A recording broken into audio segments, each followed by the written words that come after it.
like what's Elon Musk? That first Right? time he had. Oh man, how funny was that? That was Great podcast. Yeah. Historic moment too. That's what I like about podcasting is it's just this natural environment. You just get a BS. Yeah, you just get to chat. Just get a BS. Like that. What a cool way to get to know somebody too. I'm sure for you, because you've been like, how many episodes you're at? Almost 200? You're 200. Wow. I'm a little bit behind on my catalog, just editing wise, but you're 200. I checked that out before you got I'm here. honored. That's cool. Yeah. Yeah, that's a lot of conversations with a whole wide range of people. Like your Instagram, there's some folks in there that are just so different than everybody else. Obviously, everyone's different, but being able to give them a platform and conversate, like, is something cool. That idea of platforming, I've always thought is something that is weird because you'll get pushback. People saying, "Oh, you shouldn't be platforming that person," or "You're giving a voice to this person whose ideas I don't agree with, and I don't think you should be talking to them." I'm usually just never like, understood. Fuck you. Yeah, right. Like, let me do my thing, and if you want it different, go do it yourself. That's the big thing. Just start a podcast. You can do it with your phone. I went off the deep end a little bit. My first one, I had bought all this equipment, but you can just do it on your this phone. equipment's so cool, but yeah, there's some people who do, like, they'll just record into a mic and do it in their car. I feel like as long as you just do it, because it's gonna suck. The first ones always suck. I feel like mine still sucks sometimes.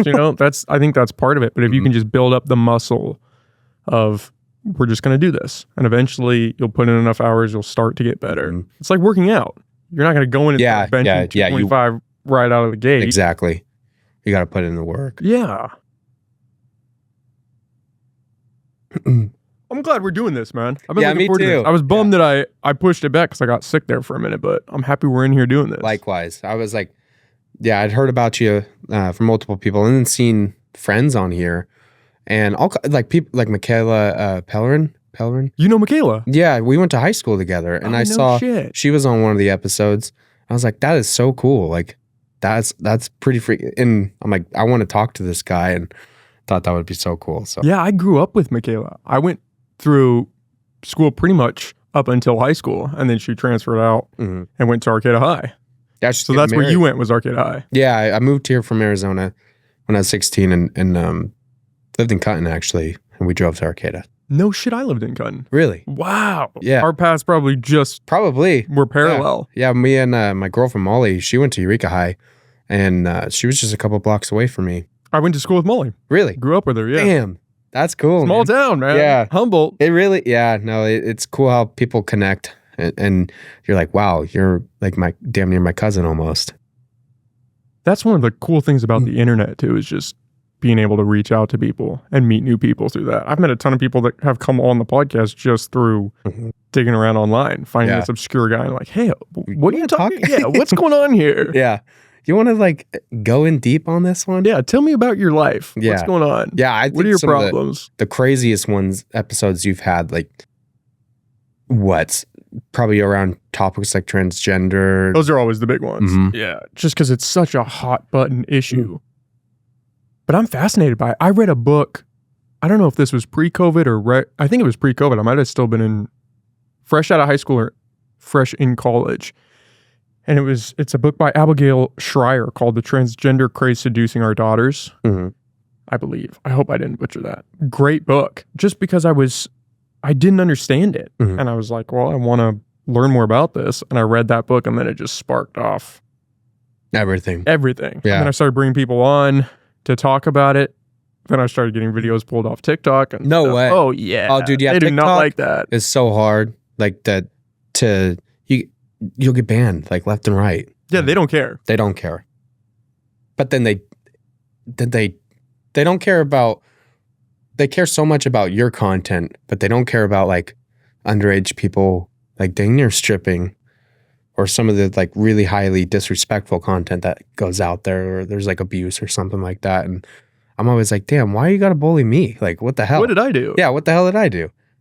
I actually don't scroll TikTok. I just post and ghost on TikTok because I'm scared of the algorithm a little bit. I feel like I'd get sucked into that. Yeah. But Instagram, I'll scroll that and you'll see videos of people getting blown up in Ukraine. That's all over my feed, those drone videos. Yeah. Meanwhile, I'm posting a clip from a podcast and I'm getting flack. Uh-huh. Like, how do they have that up still? Yeah, I don't know. Twitter, like, or X, that's the weird platform for me. Completely different ballgame. Like, everything is on there. There was porn on there for a little bit. And I think like, it's still on there. This? Really? I think they still have porn. And I know he's gotten some pushback from that, but I think that they're keeping it up there. You almost have to be like, okay, well, if this is allowed, then we can't really censor. Yeah, that's a hot topic of like, how much do we censor? Where do you fall in line with that, where you are creating stuff online and you're putting it out there for people to consume? I know your stuff's not really edgy in that way, so you're kind of protected. Yeah, sometimes I think it's edgy, but it's really not. I'm like the church boy who, got let out. But it's comedy edgy, which works. Yeah. It's not political edgy or world issues edgy where people get upset. Yeah, because with politics, it's if I were to do content like that, I'd be making 30-minute videos because you can't really. How do you boil down the war in Ukraine in 30 seconds? Yeah, right. Good luck. Yeah, exactly. Like, and no matter what, you're going to get some kind of pushback from some dude in a basement or some person in a coffee shop, like freaking out about it. And you're like, no, let me explain it. And then you find yourself DMing this person that you don't know, wondering why you care about their opinion on something you posted. I kind of just like, if it's not going to mean something to somebody or make them laugh, then I don't want to do it. Those are kind of your two vectors. Mm-hmm. If it means something to you or to the individual watching? To both. For a little while, it was just like me. It was almost like this is helping me out and being able to create art. But recently, like if I see a comment on something, I'll think of that individual when I'm making the piece of content. Good and bad? Usually just good. Usually good. Sometimes like suicide is a topic. Like I did one, a couple months ago, and the character I thought of the person as my old friend Rex Bashman, and he passed away back in 2020. And I thought about what a conversation would be like with him after the fact, and that's how I made that's how I wrote it. And those type of posts speak to people who have lost individuals through suicide. So I think about topics like that, or even, make a character out of your own depression, because you could feel good and bad at the same time, and be okay with that, and like have those inner conversations, but then make art of it, which I think has always been pretty cool. Well, and it's a great way to relate to people through art. I mean, that's one of the reasons why I love comedy, is you can take an issue that might be challenging, like suicide. Mm-hmm. And if we're all laughing about it, it doesn't seem so serious. Not laughing about it in a bad way, but yeah, you're like, fuck. Yeah. That's wild. And I get it. That's a great concept, though, talking to a friend who passed as if they're still here and just reconnecting with them in that way. Yeah. I could see people gravitating towards that. Yeah, because we always wonder, like, when it comes to people we've lost, like, I wonder what they were dealing with, like why they felt like they couldn't talk to us about it. How involved were we in their life? Like, it's understandable for somebody not to be, because we all have so much shit going on. But then you start rabbit holing down and like, could I have been a better friend? Could we have talked about these things? Was there really anything I could have done, even if I was with them all the time? Like some people, once they're in such a dark hole, like they have to be the ones that get themselves out of that, and you could be there, but you can't do it for them. They have to want to be helped. Mm-hmm. You can't help someone that doesn't want help. You're just going to drive yourself insane, which is hard, especially if it's someone you care about and know, and you're watching them go down this path, and you're just thinking, man, what can I do? Yeah. And sometimes it's just being there for that person, but if they're really far down that rabbit hole, it's a challenge. Yeah. Yeah. My mom was that way for a lot of like my childhood. She suffers from depression, and there was like years of her kind of being bedridden, and like my dad was there for her, and she's gotten a lot better at that stuff, but sometimes she'll sink in it, and she knows like the only one who can get her out of that is her. Like you can have the best support system around you, but your decisions on like what you eat, like are you going and walking in the forest and doing that stuff and like just taking it sometimes hour by hour, and then it gets to day to day and week to week, but you have to be making those small, adjustments. As cliche as it is, it's like working out. You can't get big and jacked or super fast if you're not working on it. And that, I think, definitely goes for mental health too. And it's just about building those steps. Mhm. Like you said, taking it hour by hour, day by day. You just have to stack the progress. And sometimes you're going to fall off the bandwagon a little bit and you're going to have to pick yourself up and get moving again. But you just have to stack those good days. And then it's just forward momentum. Mhm. It starts carrying you and you're like, okay, it's not actually that hard to get out of bed this morning. Yeah. Because I got out of bed last morning. Yeah. And I'll get out of bed tomorrow and I can do this. But man, when you're down, it feels like, let me just sleep in till 3 o'clock. Yeah. Yeah. You've been there too? Yeah. Yeah. I think most people have in one way or another. I think people, especially nowadays, man, the world is so chaotic. Mhm. And especially when we were kids with social media and all of this stuff just really coming on the scene. Yes. Depression rates are the highest they've ever been, especially amongst like 13 to 18-year-olds and girls, young girls. Young girls are going through that stuff real hard. And like I had a BlackBerry when I was 16 and Instagram shortly after. And obviously social media there's a balance that I play with that. Sometimes like right now I'm kind of on a wee bit of a hiatus from my usual content. I haven't posted in a bit. And that to me, I'm like, I could take a break, but some people can't. They feel like they're forced to post or forced to, scroll and see what's going on in other people's lives. And when you see all the good and even really the bad stuff going on right now, like you're like, you almost feel helpless. Like there's nothing I could do. It's a weird weight that you start to carry when you're paying attention to all of that.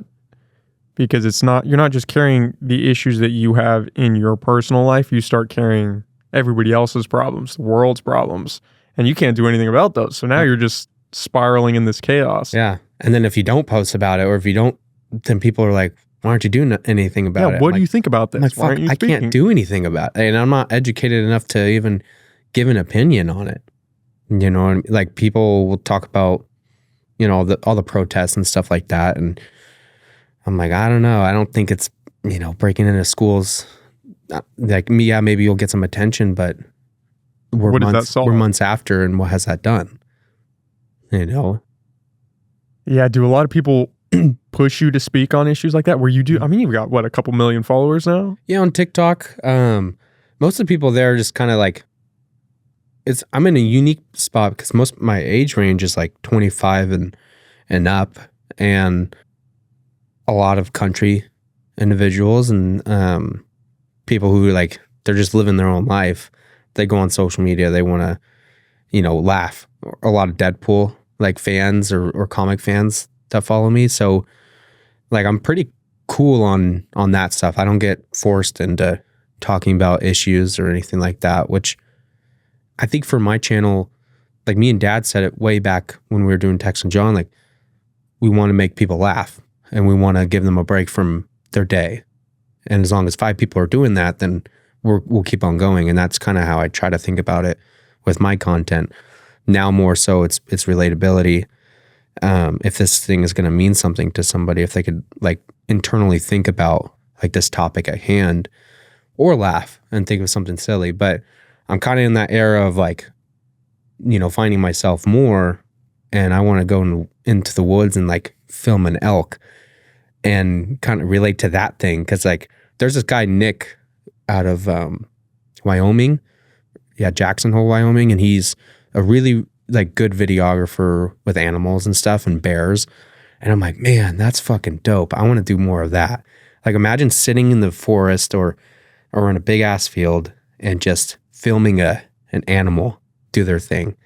And you get to be a part of that and be a fly on the wall of that. I'm in that era of my life now. That's a good era to be in. Yeah. I think if you had to pick a thing to make content on, going out into the woods and doing the wildlife would be a great way to do it. Mm-hmm. A lot less stressful. Yeah. Not as chaotic. Don't have to give opinions on anything. There's not much pushback on filming an elk. There's the every once in a while if something's getting killed, you're like, that can get a little dicey. Those hunting pages, people have something to say about that. Yeah, nature is metal. Like that page is wild. That would be pretty fun though too, posting videos of that. Like, what was the cameraman doing? I'm like, what do you want him to do? What I want to, yeah, that's what I want to kind of get into more. My Molly and I, we're gonna go up to Prairie Creek in a couple Sundays and just chill out there from afar with my telephoto and film some elk.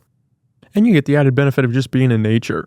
Yeah, grounding yourself. Yeah, you're not the person you love, and don't need much else. Like, I definitely understand why people they just want a couple of acres, house, grow their own veggies, and be away from everything. That's my plan.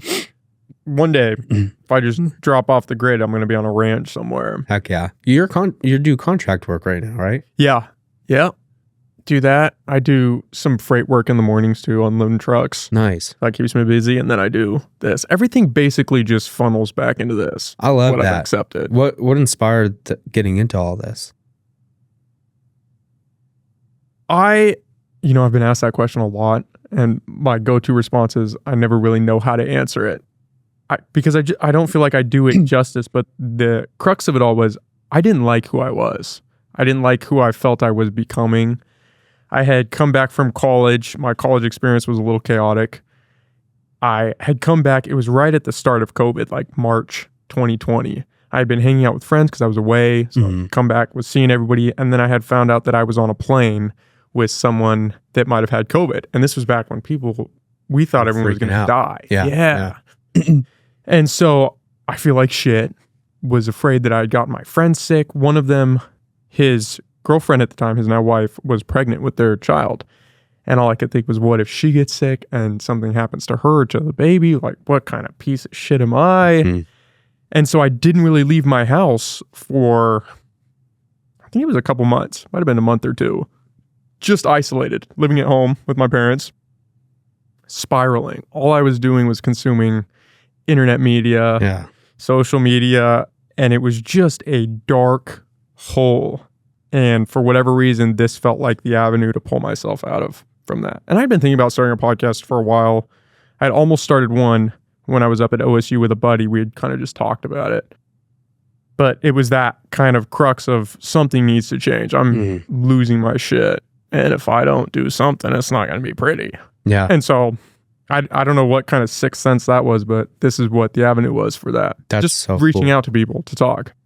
That's one of the best ways to do it. Communication and interaction with humans. Like, it's so important. I remember, COVID. I freaking Rex had just passed, like back January 7th of that year. COVID hits in March. I was pretty big at that time. Like, I'm bigger now, but I was like unhealthily, like a little bit fat. And I was like, I'm kind of miserable with my life right now. COVID hit. I started dropping clients and decided I want to get into entertainment and lose a whole bunch of weight, and I want to see people. One of the things I was doing was like Instacart, and I got to leave the house and go, because during that time, all those delivery people, like that was or what did they say? Essential jobs? Yeah, essential. Like, so I got to go and talk to cashiers all the time while checking out. And that was like the highlights of my day for a couple months. And I'm like, this is so good. Like, it's so important to have human interaction, not just from a phone, because that helps, but to be able to see someone like right in front of you and talk about ideas and do all that, man. Like, it's so cool that you did that. And having done a couple hundred episodes, like, you're doing it for the right reasons, because it is such a grind to do this. And there has to be like a delayed gratification in a sense of for accomplishment, because most people who are doing it for the wrong reasons, they quit, usually after like episode 10 or so. Yeah, you see that a lot, even with just social media creators. Mm-hmm. They put out a ton of videos and then they just stop, and it's just silence. Mm-hmm. I think it's just the burnout. If it's not something that you're passionate about, it's hard to keep up with the posting. Yeah. I got to think of a new video to make, and then I got to post it. Now I got to do it all over again. Yeah, every day. Come up with a new one. And unless it's like your style of comedy or humor, or I mean, whatever it is, like you hit like a hard spot and like you're in a rut. Like, what the fuck do I post? And is it really me, or is it just something that like people expect? And that's something I juggle with all the time. And like, okay, my style of humor has shifted over the years. From when I was a kid, I took myself very serious, and then my dad was very comedic, and my uncle, he reminds me of like Chris Pratt, and so I started kind of getting that after college because I was very serious, like it was football and football only, and then when I was doing entertainment and decided to move down to LA, Dad and I started TikTok in January of 2021. I was just fucking around with him. My first video that went viral was people ask me all the time what it's like living with a gay dad. And my dad's reaction, he didn't say a thing. He just looked at me like he was going to kill me. And people loved that. Like our first like 5,000 followers happened to be big bears, gay men that just loved it. And then we started doing more and like looking at the comments and the DMs. We're like, man, this is pretty. People like this stuff, and they like the interactions that we're having, and like never, like probably 1 out of 10 or 1 out of 100 at a certain point was like a bad comment, but it was cool. And Dad looked forward to reading in the morning like the comments or the DMs of people like wanting to connect with their kids because of our content, and so it made it worth it for us to do that. Well, and that's what was cool about those early days of your guys' content was you could just see the dynamic. Mm-hmm. I think everyone could relate to that relationship with either their dad or just a family member or a friend. You have that banter, that back and forth. The videos are funny, so you're laughing and you want to send it to your friend and say, hey, this is us. Mm-hmm. Yeah, so there's a couple videos that keep making it, like the rounds when I told my mom to shut up. That was like all planned. That was a funny one. But and then your dad just loses it. Yeah, and the thing is, like when you see a guy that big behind you, like the reaction was real. Like you forget that you're doing a video, and I brought up the idea to him to do that, and he's like, we both cringed because I would never say that in a million years, and I definitely know what the repercussion of that would have been. So it made it just so much. It was a lot of fun making those videos with him for like 6 months, and yeah, and then it was just different after that. So you guys started in 2021? Yeah, January 1st of 2021, and I left to go down to LA in July. Was getting pretty lucky and came back up to do something for Manscaped with Dad, and then he passed a week later, and I moved back. Because he passed? Yeah, it was, I wanted to be there for my mom. And then that was such a hard time too, of like navigating all that. And then I met a girl, got in a relationship with her, very, very like toxic, relationship, got cheated on. She had some kids. So somewhere in my mind, like I got connected and attached to these guys, and it felt like, oh man, my dad did this for my brother, and I want to honor him. Probably wasn't my intention, but when I look back on that, like that's kind of the theme of how I look at it. And that ended like last January, and that was like opened up a whole can of worms of grief because I never really got to kind of dismantle all that and really feel that stuff, because I met that person like a month after Pops had passed, and the plan was to just move back down to LA and keep doing entertainment. And I'm glad that things happened the way they did for the most part, because like I can't stand it down there, and I'm like, you could do entertainment from anywhere and tell stories, and that's at the root of it. It's just storytelling. Yeah, and especially LA during COVID. Yeah. Almost like a zombie apocalypse down there. Yeah, they were forcing everyone to get vaccines, and you had that stick up your nose like every single morning on set. remember a couple times of that happening, and you're just like, damn, this kind of sucks. And like, you can't really talk to anybody about all that stuff because They don't want to hear it down there. it's inflammatory, and they're like, people were, they get out, like, oh my God, what the fuck? Why would you think something?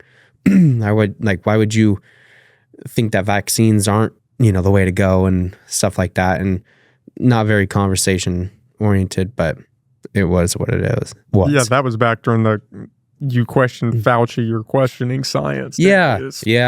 And then like stuff started opening up again. And like one of the clubs I went to before I got COVID, like a second time, was Bootsy Bellows, and that place was on the news, and the huge outbreak had happened there. And I'm like, fuck, like this is crazy. And I felt so sick for like a week before I was able to test and like feel good again. But you're like, dang, what if someone's bodies couldn't handle all that, and people are calling each other murderers all over the place? I'm like, dude, this is nuts. Like, it was a crazy time down there. Yeah, I don't think people have fully grappled with what we all went through collectively. Mm-hmm. I feel like when you go through something traumatic, and especially traumatic in that way where it's global, the inclination is almost just to kind of sweep it under the rug and just get back to life. And everything will be fine if we just get back to normal life. We don't have to talk about it. We don't have to think about it anymore. It's in the past. Just don't think about it, and it won't be a problem. People want you to do that. They do. want you to think like They that. do. It's just like that's such a mind fuck. And it's a seductive way to think. Mm-hmm. Like, okay, yeah, we won't question anything that happened at all.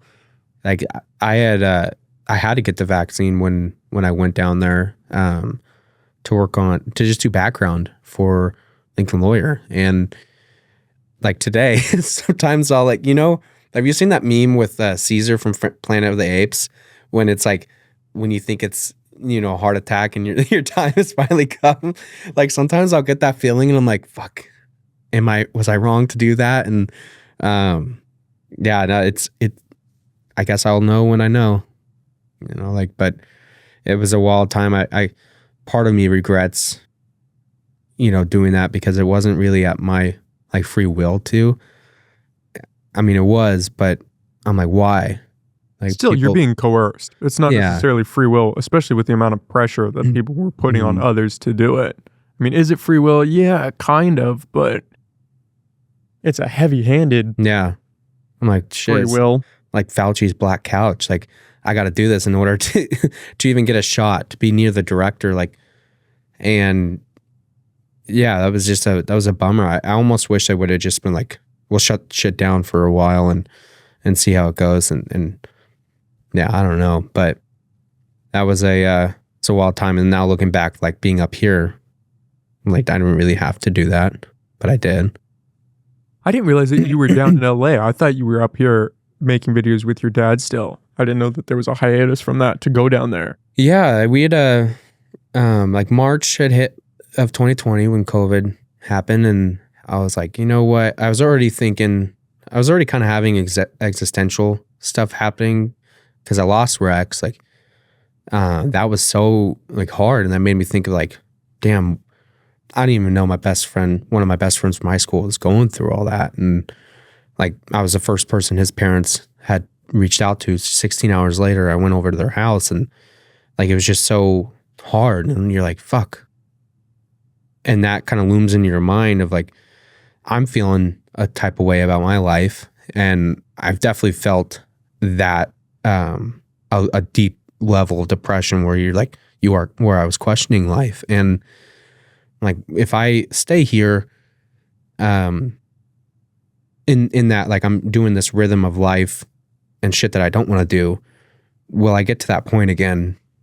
Or do I change right now and better my life? And what do I really want to do? Like, football was my life, and it was so hard when I left that, because like, that was everything I did every day. Like, there wasn't a day I took off within that 6 years, maybe a week collectively. So I was very sheltered from everything that was going on, like, in ideas and all that stuff, and who I wanted to be. So when I left and when I stopped doing like business stuff, I thought like at the core, I've always been a performer. One of the cool things about football and like being a quarterback was like you're the leader of a team, and like you run out to the field and you have like all the cheering fans, and it's exhilarating.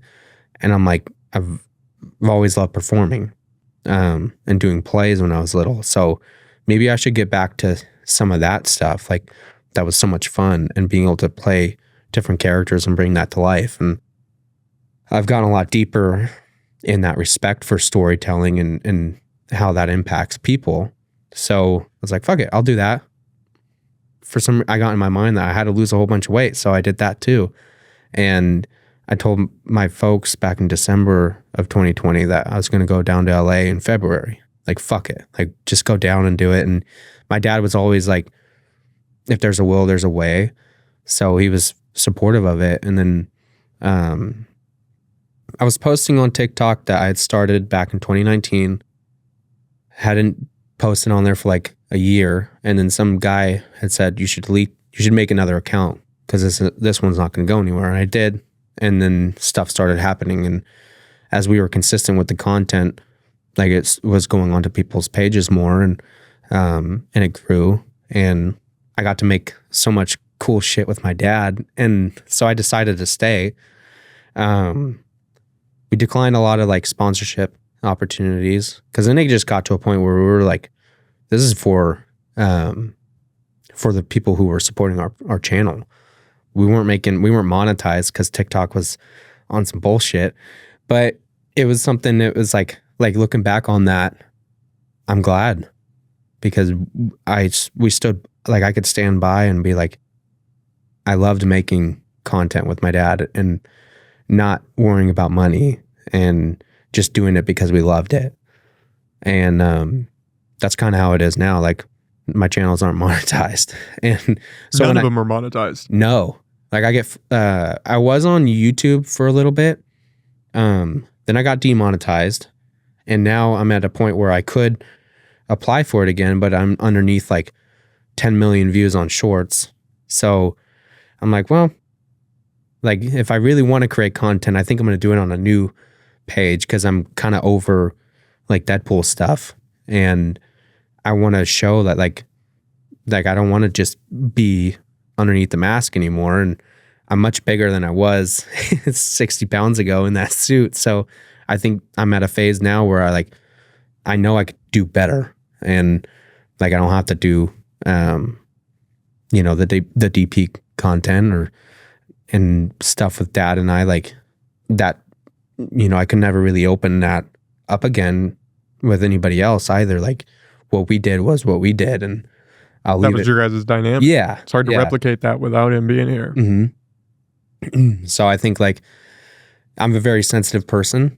So I'll touch on like sensitive art, like animals and shit like that, and see where that goes. And if it gets monetized, that's cool. If not, I do a lot of photography and production, and I'm happy with that. Some wedding photography in there too? Yeah, I did a wedding yesterday, and that one was crazy because I got there at 9 and it was supposed to be kind of low key. I left at 9 at night and kind of took over with like, planning the day out.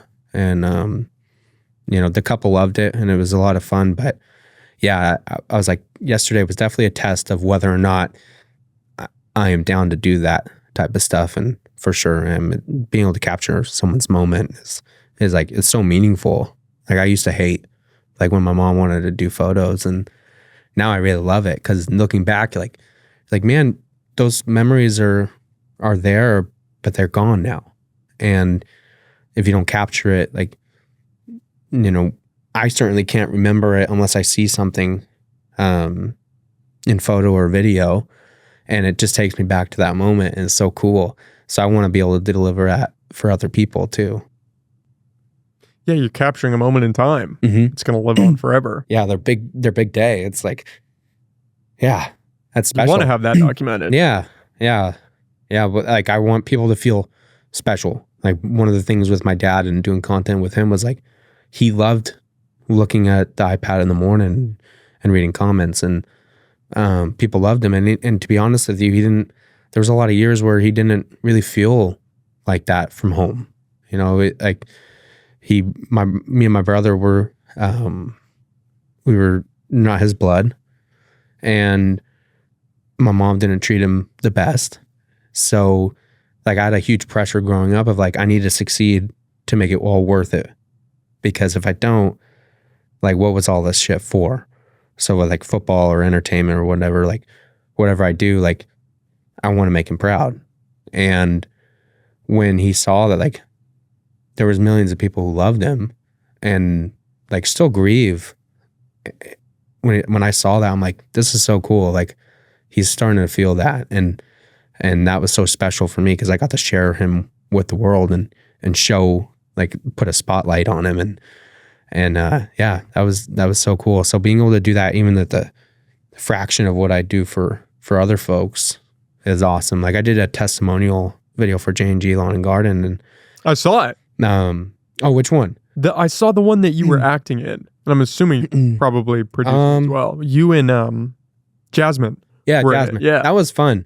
I did one recently. I'm probably going to put it out like tonight or tomorrow. But it's this couple. They've been married for 50 years, and his gift to her was like this new backyard, and it looked beautiful. But I wanted to hear more, so I went over there and I filmed them like going through old memories. They bought the house like 40 years ago.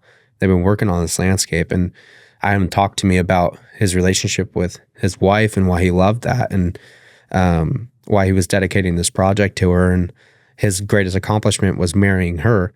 And I'm like, this is so cool that I got to like capture that. Because they're older, and one day when he's gone or she's gone, they can look back on that and be like, this was a beautiful, piece of art that we have for each other. And yeah, I want to do that with older folks too. Like talk about some of their biggest lessons that they have for younger folk or couples, and what kind of advice they have for people in our age range that are suffering in the relationship world. Like guys and girls are the most single they've ever been, and the divorce rate is higher than it's ever been too. Like why? And is it just like, what can older folks tell us on that? So I love being able to capture that type of stuff and like put a spotlight on people like that and just make them feel special. So that's the testimonial about it. When will that be out? Probably tonight or tomorrow night. Okay. Yeah. So obviously I haven't seen that one. No, not yet. The one you were at. Yeah, I'll send it to you. It's I'd love to like see it. 2 minutes and like 5 seconds, 2 minutes and 20 seconds, something like that. But it was definitely the most like planned out video I've done so far. And just for a little testimonial, but I want them to feel like special. And like all the projects from here on out, I want to do that. Like even if it's just a landscape company or, real estate or whatever it may be, like make it cool, make it different, especially from all the stuff that is, more traditional up here, panning shots and listening to people tell their stories is just a great avenue for expression. Are you familiar with Soft White Underbelly on YouTube? Oh, it's a great video series. This guy finds these people. I'm not sure if they're all homeless or drug addicts, but it's kind of along that line, and he just brings them in. I think he pays them. He gives them some money afterwards, or all the money that he makes from the channel, maybe he donates that. But some of the stories are just unreal of these people. There was a family of people who are inbred somewhere out in the Midwest. I'm not sure where, maybe Appalachia. But just hearing these stories, it is unreal. And all he does, he just sits behind the camera, asks a question or gets them going, and they just start talking. Yeah. And you just capture their story. Isn't that cool? Like it's unreal. Yeah. And it's like that's not divisive. You're not doing anything like bad. You're just tell me your life. Tell me I'll your life. Listen. And I'll listen. And yeah, that's like I told you at the beginning of this, like you give an ear to people and just let them speak. And I'm like, that's cool. No matter what walk of life they are. And like Skylar, it's like the drag queen out here. Yeah. Ultra Pain. When I saw them on this podcast, I was like, damn, you're really about like the non-biasness of everything. And that's a good thing for folks out here to wrap their mind around. Like it doesn't have to be one way or the other. Like you can you have an ear to everyone. Might not agree with some of the stuff that they say, but at least like you gave that ear, and they feel heard by someone of the opposite opinion, and that's something special. I think like more people should get back to that. There's this video politically like of JFK talking about the guy he was running against, and just so respectful. I'm like, you look at the shit nowadays, it's like an SNL skit, and it's kind of frustrating because you're like, man, I don't know how it could get better unless there was just a crazy radical change. Yeah, I think we've crossed the threshold on that, especially in the world of politics. Mhm. I don't know if you can ever put the toothpaste back in the tube on that. We've just gotten so divisive. Mhm. Even as a nation, we've just gotten so divisive. Yeah. But with stories, it's just somebody's life. Yeah. You're getting a very interesting look at someone's core in some way. Yeah. Just listening to their stories. There's You no see, like, we're like them. Yeah. We're all just people. We're all on different paths, but at the end of the day, we're all just trying to figure out life and what it means to live. I've been working through this idea, and I haven't really made a whole lot of progress on it, but it's been kind of sticking with me, that we live in a time where everyone can be seen and be heard, and yet people are so alone. Nobody feels like they've been seen or been heard or have a story that's worth hearing. It's just, I mean, that's what I've learned just doing this. You put a microphone in front of somebody and they will just talk. They'll just talk. No filters. Sometimes it goes off the rails, but that's part of the fun, you know? And I don't know how much of that people get just in their regular life. Even with close relationships or close friendships, how often do people actually feel heard in that way or feel seen? Yeah. I don't think much. I don't think so. Relationships especially. Like, I think that's why I gotta get like surgery on my throat or something. It's been like that my whole life. Always coughing. It's bothersome. That sucks, man. Yeah, not too. I hope it's not bad on the ears. Oh no, I'll get it. In Cool. I do. Yeah, relationships, that like it's always a breakdown in communication. Like there's generally a lack of it, and people. I feel like if people could come together and settle their differences, like me and my girlfriend, if there's ever like an issue, where she's so honest with how she brings it up, and if she's upset and she's like, yeah, you know, I know we've gotten in a couple fights. I'm like, really? Like those weren't fights. Like that, you just brought up what we needed to talk about, and there was so much respect between one another. And I think that like if there was more communication, just more respect and love for one another, like it would be such a big game changer in the relationship world, but everywhere really. Like, you know, there's those comments on like Loco make you want to go out to someone's throat, but then you think about it, like I almost messaged a guy today, like, hey, why do you think this way? Like, am I just wrong in like thinking I'm going about this logically, or like, are you not like thinking? You know what I mean? Like, but respectfully, are you not thinking? Are you is something stupid? wrong? Yeah. And because you never want to hurt someone's feelings or go disrespectful, but also people do say dumb shit. oh a my lot of goodness, times. yeah, no, I can't. It's hard to be like, fuck, I could never run for politics. I think I would be very like Rex Bone would be like the guy that I would look up to in that, and just the being everywhere and being so community oriented here. But like I would definitely clap back at people. I'm too humor oriented to not. Like, okay, here's this. It's almost like getting in a fight with your brother when you're younger. Like you get in a fight and then you guys are good after that. I'm very much, you know, like I'll speak on something, but I mean it with the most respect. Like, and I hope we can get through the issue. That's kind of been a crutch in my life. Like, It's a good crutch to have. yeah. But some people like, yeah, like the Loco, like I said earlier, like I have a couple friends there, but I'm also in the same, like, dude, you're becoming more of the problem than you are a solution. And I'm very solution oriented to a fault of like, these issues that everyone's fighting over, like with the Measure F bullshit, like this could be solved. Like if some of the like city council were just talking to some of these organizations to get the money that they need, because from what I was understanding, they need to hit like the housing number being built. They also have grant money situated for that.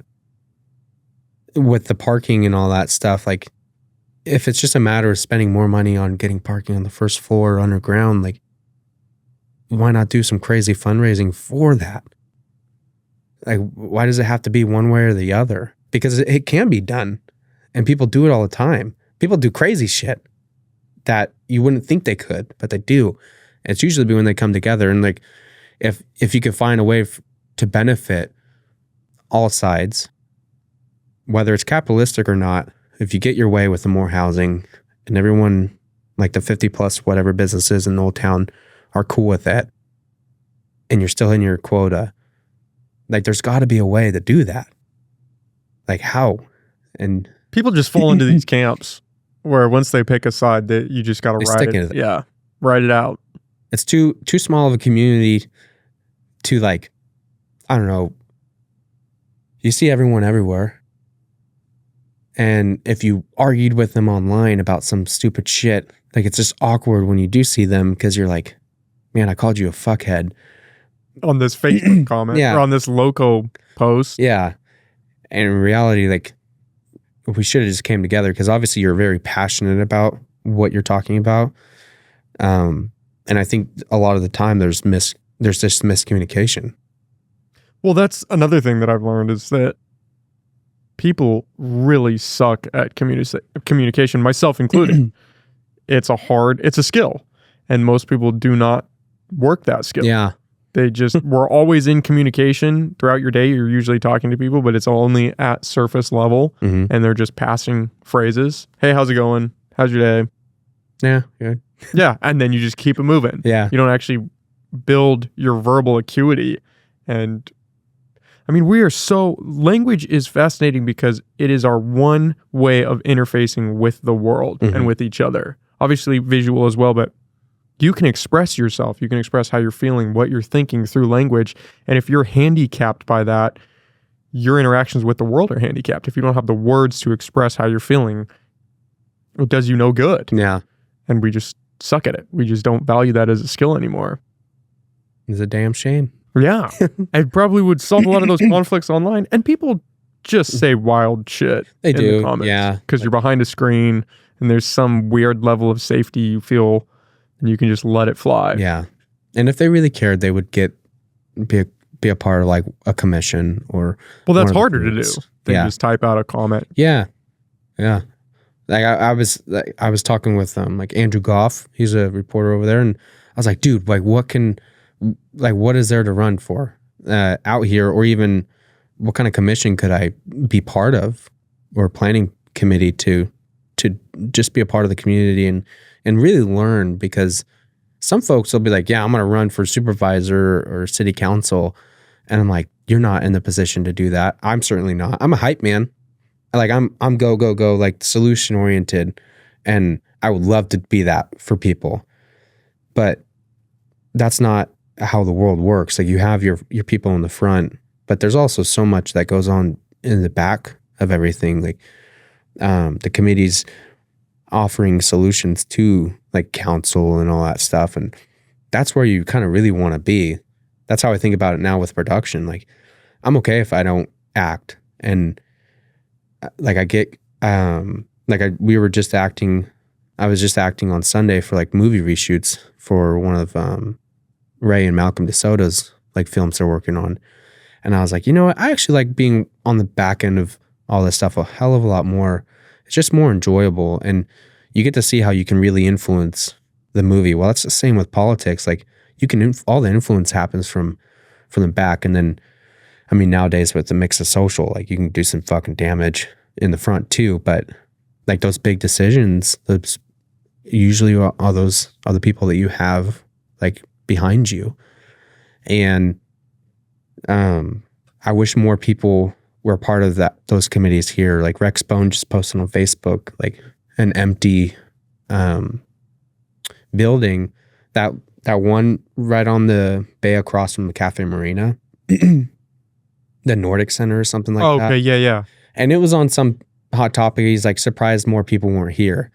And I was like, fuck, I kind of felt guilty because like this is our community, but people are so overwhelmed with all the bullshit. Like they can't even go show up to these things anymore. And they care about it, but they care about it online. They don't really. It's a fake level of caring about Yeah. it. They care about it in theory because you can virtue signal online. Yeah. And say, oh, I care about this issue. We need to pay attention to this. But then when it's actually time to show up, you have an empty room. Yeah. And it's always the same virtue signaling. It's the, like they, these people care about this. And I'm like, you know what? This could have been said back in 2020 too. And it would be, thank you. Where were you 6 months ago? Yeah. Like, I think like Billie Eilish just posted something the other day. I saw it on X, and it was like support of Harrison Waltz. And I'm like, what? Replace Harrison Waltz with anybody else.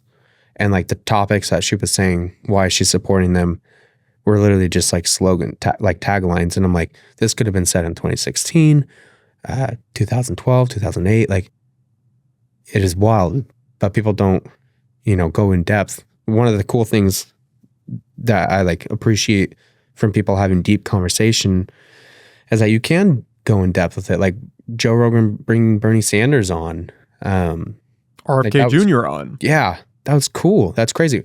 People need to be watching that stuff. Then unfortunately, like the taglines that come from news companies, because those news companies will eat you on whatever side you're on, as long as it's, helping them out.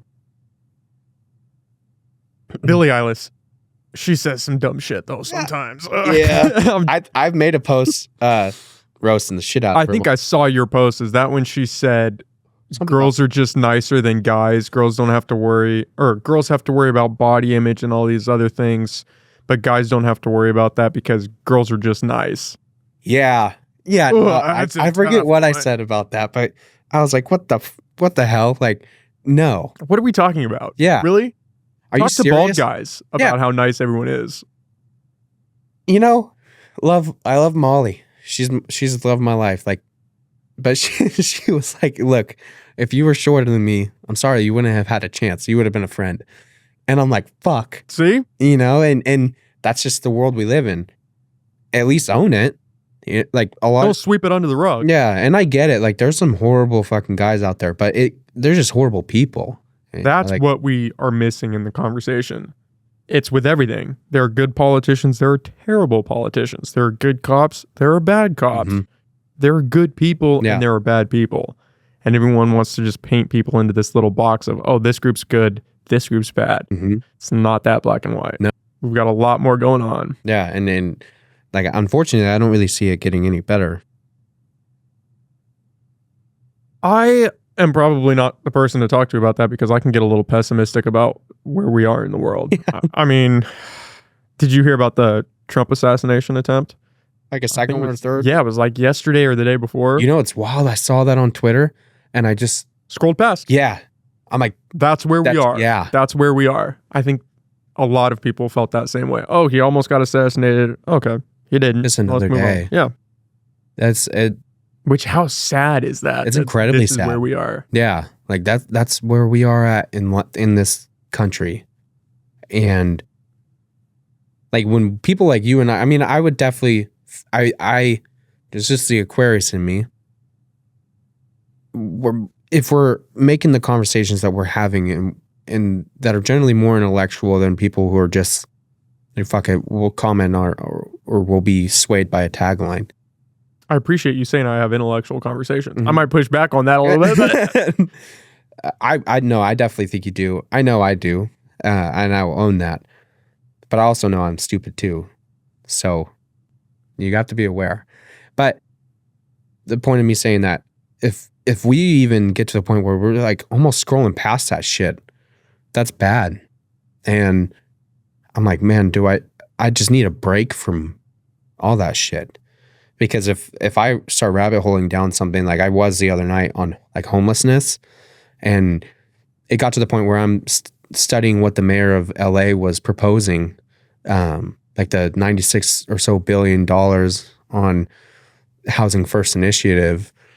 And then I'm thinking, okay, how's she going to get that money? Is it going to be from the state, or is it going to be from people who are, willing to, I guess, donate, or, I don't know. But I'm like, if that's the number we need for this housing, and then you get all the homelessness in there, like, how are we going to get them in there if some people are choosing to be homeless? You almost have to be strong-handed and force them. And I'm like, that's just not how this country was built. It's kind of how it is now with a lot of politics, but like, that's hard. And then I'm like, I just need to back off this stuff because there's nothing I can do right now, unless I were to start locally in some way, shape, or form, and then not get, convoluted in the process and like bought by someone. It's hard. I don't have the answers for that. I definitely get sucked into those rabbit holes every now and then. I find myself, you can start scrolling and then you're looking at the JFK assassination and you're like, what is 9/11, COVID, Ukraine? I mean, there's so much to pay attention to. And I think that's why we're so desensitized. And that's why assassination attempt number 2 just kind of went away. I mean, does anybody actually know what happened with the first guy? Why they cremated the body? Something like 10 days after. Yeah, the FBI, I believe, cremated the body something like 10 days later. Meanwhile, the guy's house was completely sterilized, like almost professionally sterilized. Yeah, you would say. It didn't have any silverware or anything.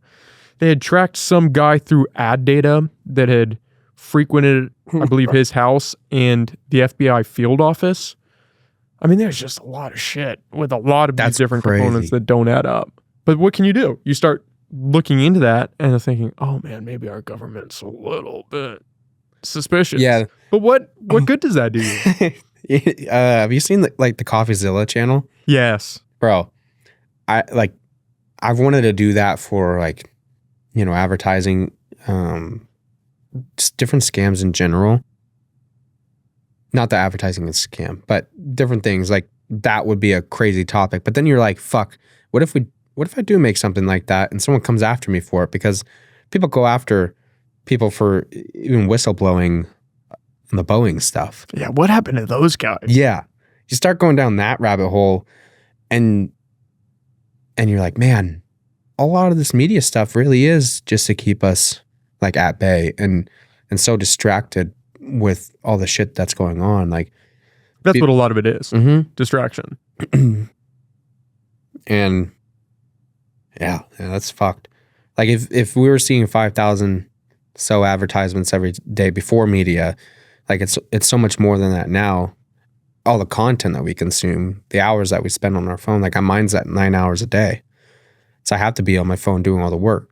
But then I get sidetracked and I'm like, oh, there goes 10, 30 minutes on X or TikTok or Instagram.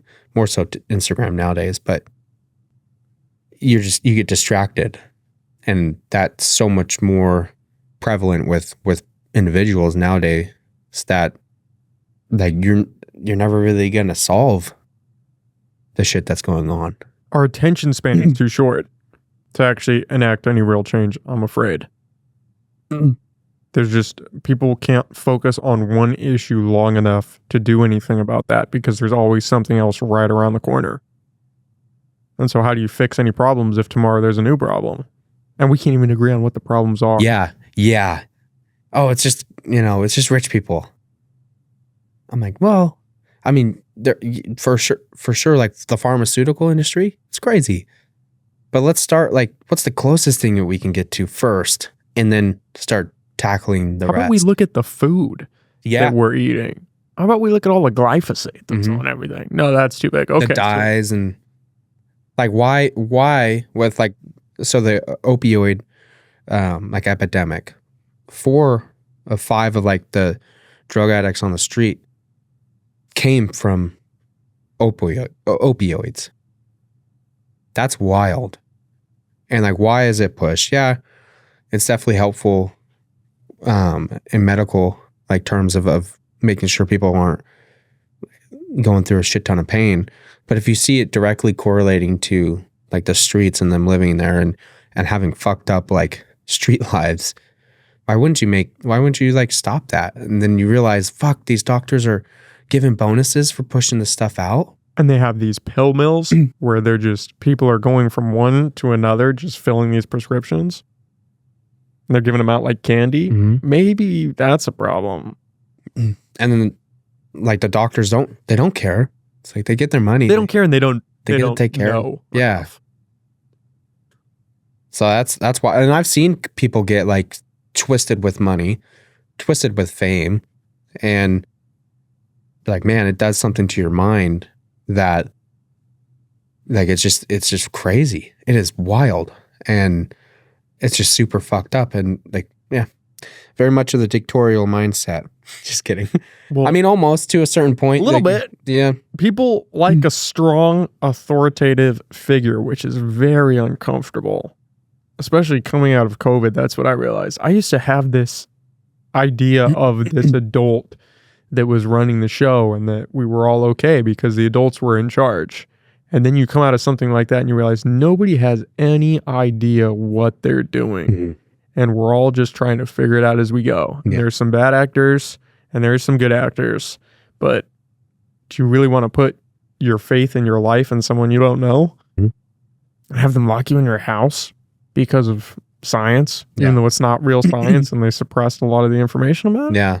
These are the people we want to trust? And it's so fast. Like, it's like a fucking used car salesman getting you to sign that paper right here and now. It's like an auctioneer. They're just going. They're talking 1,000 words a minute and you're, what? Yeah. What? We're doing what now? We're locking down for a couple months? Okay. All right. But then we'll be okay? Yeah. After we do that? I have to get a COVID passport and then I can go outside? Mm-hmm. Or you're closing down the beach and the park? Okay. Because of science. I got to protect my loved ones, so I'm going to get the shot. I'm going to protect my loved ones so I can't see them in the hospital as they're dying. Yeah, I couldn't see my dad. Like, Man, that's terrible. That was crazy. It was so fucked up. And I'm like, what the like, this is nuts. And like, that was peak. COVID was still going pretty hard during that time. The hospital here was all filled up. And the nurse was a total bitch. I kind of understand it. Like, she has to see so many of these patients who have it, and whatever her political standpoint was on it, like, she probably thought, yeah, this motherfucker should have been vaccinated or something like that. It's karma. But there was a human. That was a human. There's a lot of these people.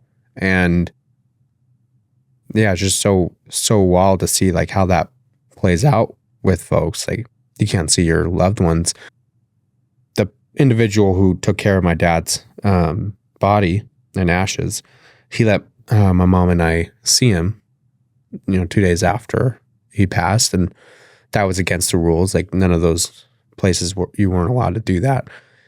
But I'm really glad he did. And like, that's how it should be.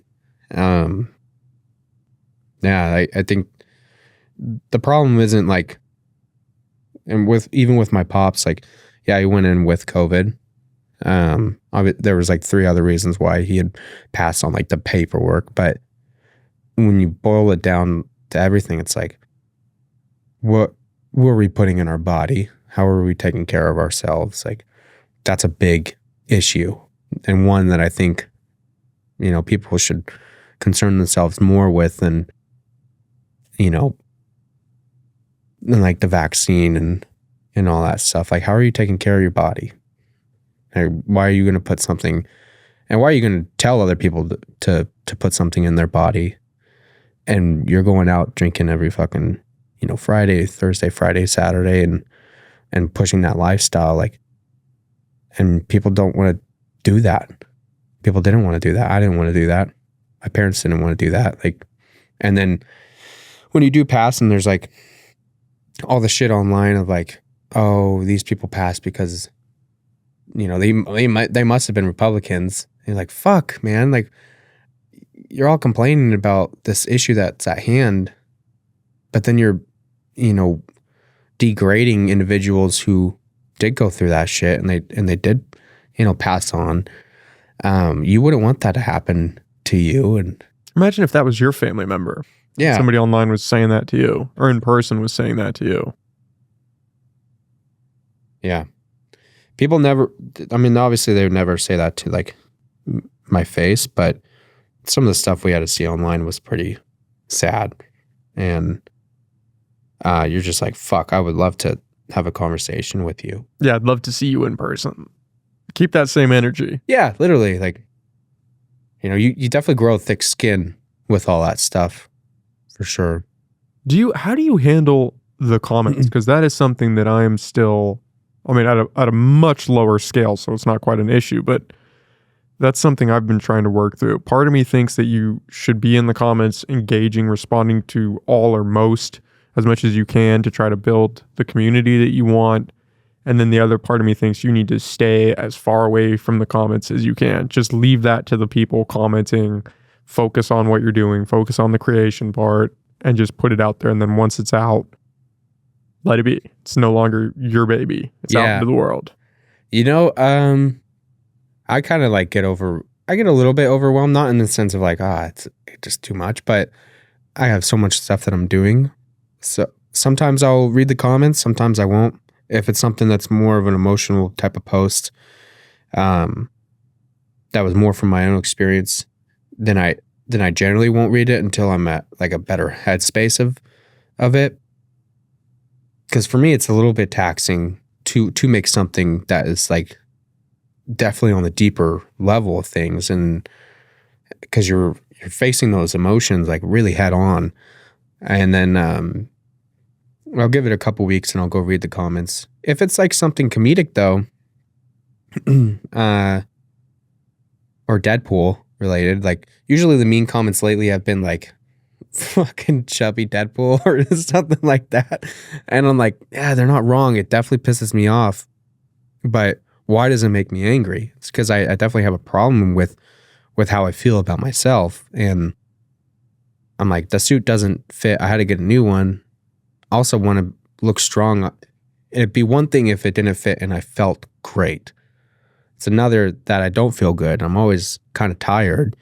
It's gotten a lot better over the past couple months, but I have to look at myself and like, I can't, that's what they think. They're like children will be honest. They're brutally honest. Like, oh, that's, a fat guy or, mean or just making fun of someone's eyes or whatever it may be. That's kind of how comments online are. And you almost, like for me, my mindset is like, take that as an invitation to look in within myself and like, why does that bother me so much? Because I do have a problem with the way I feel about my body. And okay, am I going to fix that? Like, am I going to go to the gym and eat better foods and do it so I can live a longer life? Or like for a while, it was like, do it to look skinny so I could fit a part. And that was toxic as fuck because like one time I threw up pizza at the height of it when I went from like 270 down to 190. I felt so I felt so bad about myself for eating like Papa Murphy's. And I threw up that second pizza, which I guess in turn was the whole thing, but I felt bad about eating too. Now I don't really I don't care. I'm like, okay, I'm going to go hit the gym and I'll probably lose 30 pounds as I get really, really like shredded or just bigger, stronger. But that was a lot of like,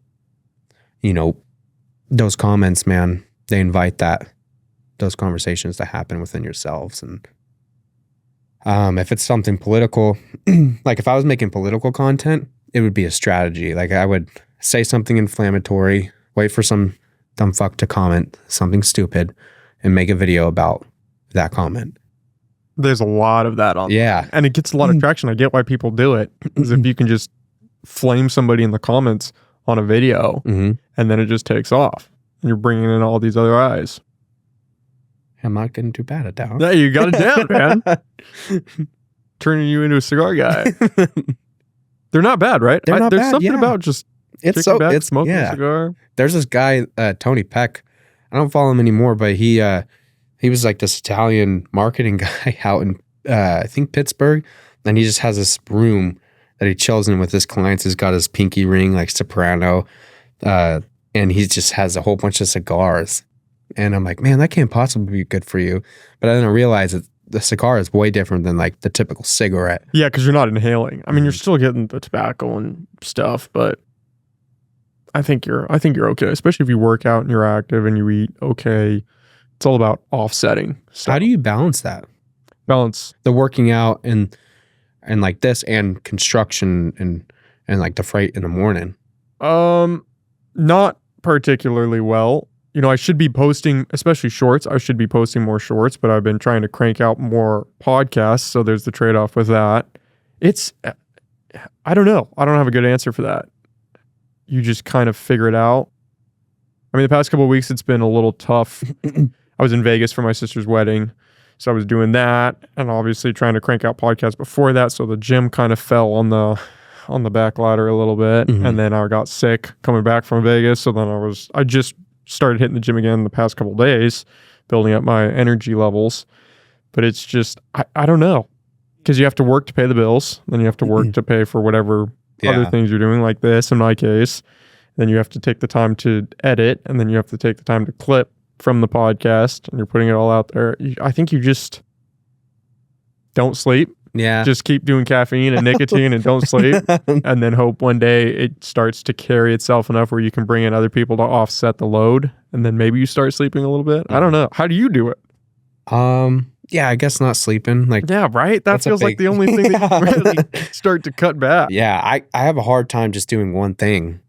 So, and bless Molly's heart, man. Like she like if I go down a rabbit hole or if I obsess like over photography and videography, like that's been like my life for the past 10 months is learning all that.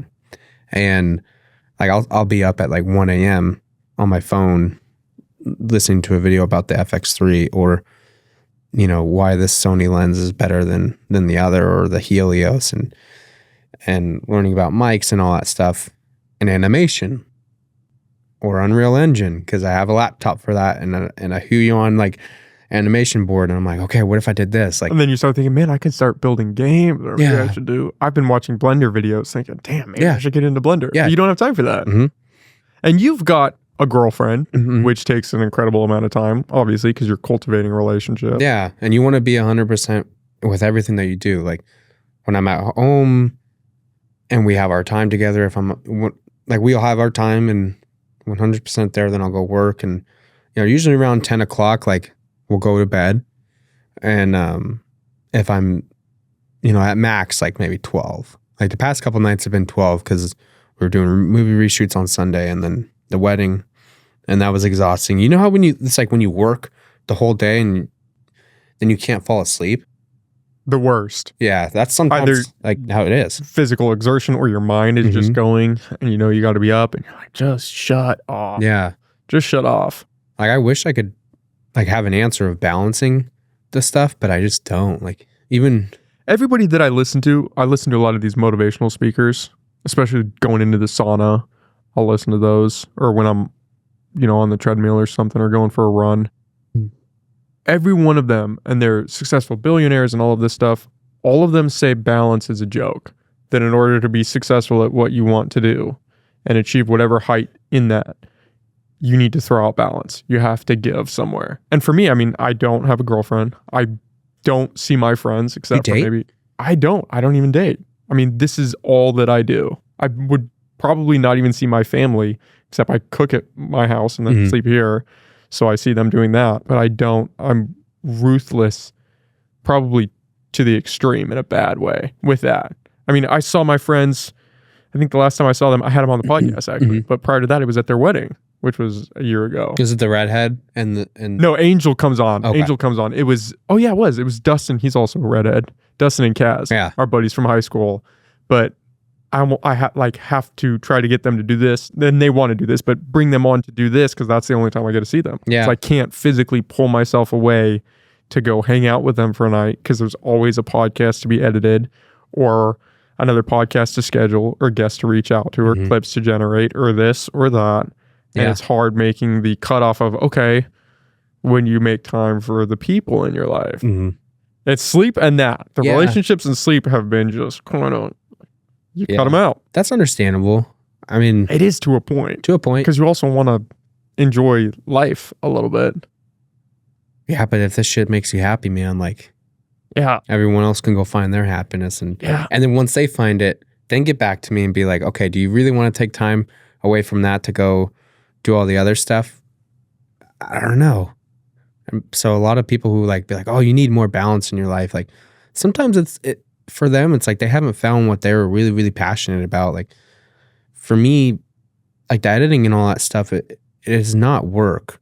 Like, yeah, it could be taxing sometimes and I'll be like delirious after looking at the screen forever, but like it's so cool. And I'm like, this eventually, like this is going to be the ground story of what comes 10, 15 years from now. Like it's like if the influencer shit went away tomorrow, like I wouldn't mind it because I'm editing this clip right now. And like, this is going to, like the series of all this stuff is going to lead to something bigger. And it has, it's continually led to that. Like where I was 10 months ago to where I am now, like I'm very, very grateful for that.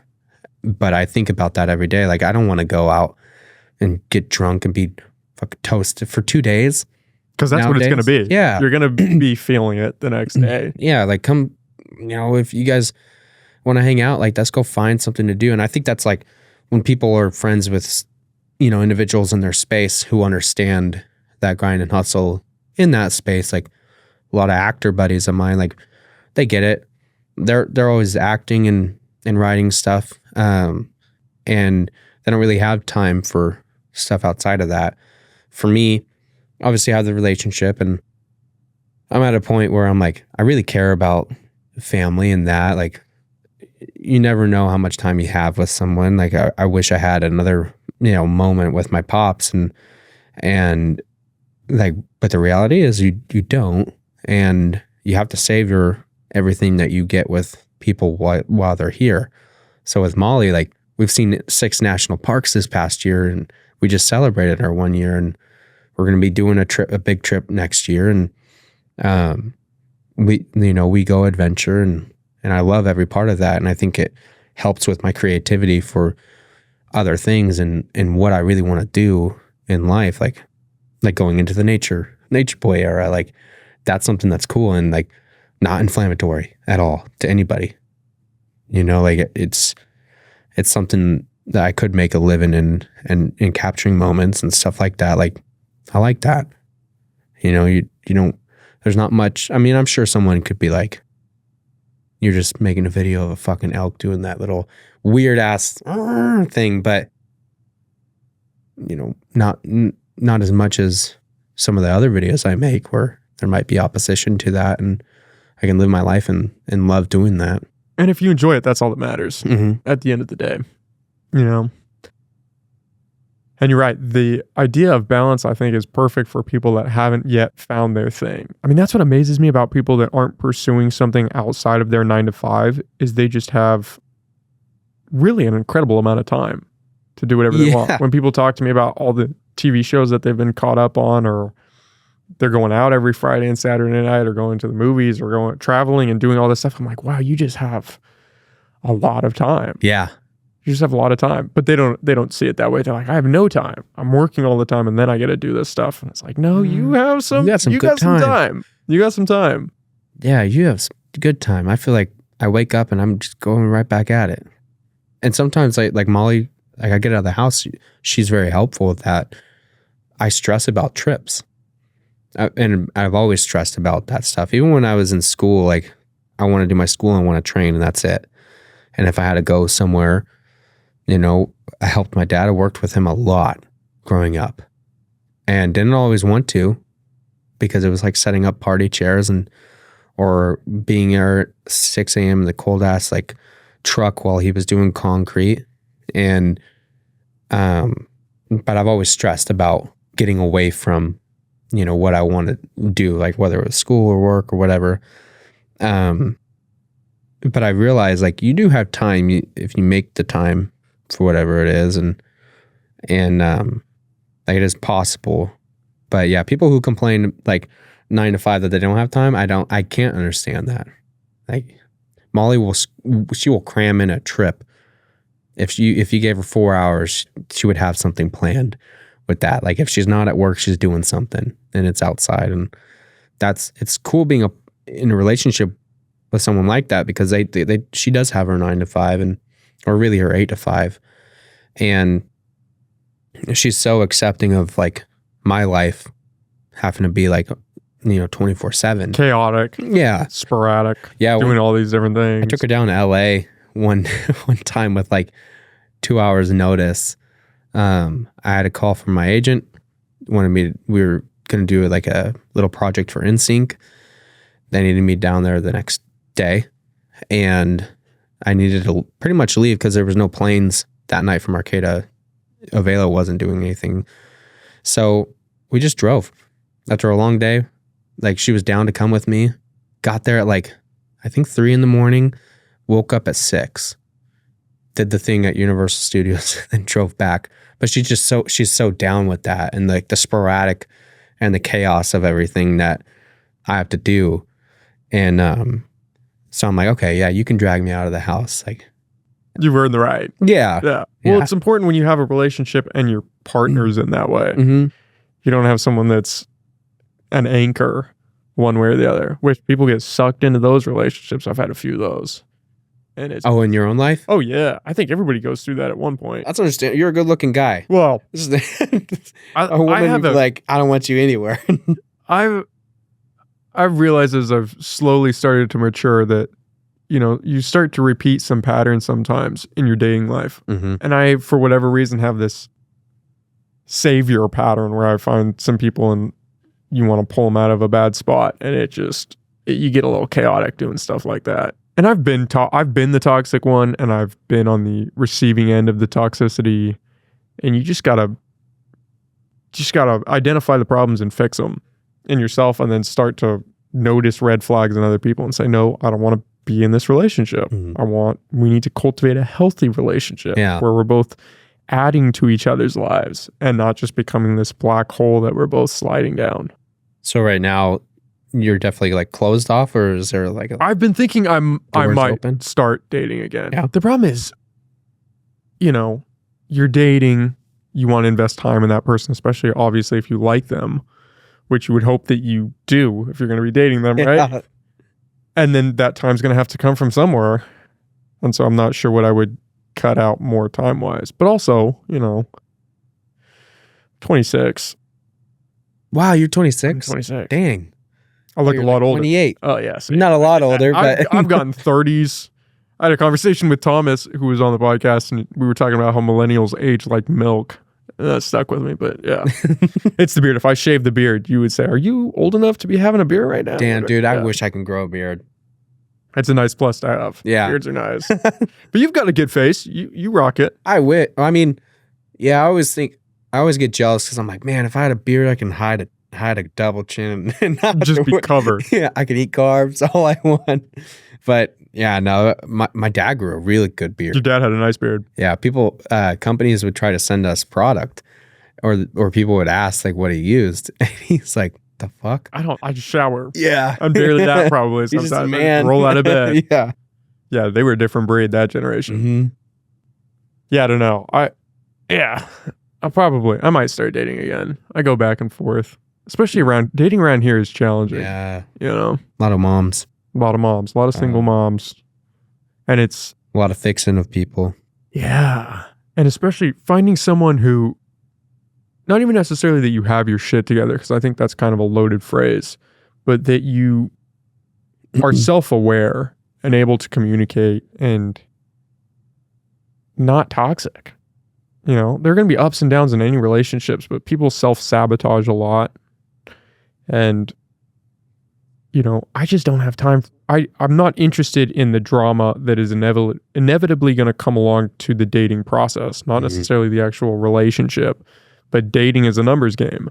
Yeah. And working through that, I don't know if I go back and forth. It's like the comments. I go back and forth. I'm like, I should start dating. No, I shouldn't date. I should respond to the comments. No, don't go into the comments. Do you currently go into the comments? Yeah. No. But I've been thinking about it. I was looking at the YouTube comments this morning and I thought about responding to a couple of them.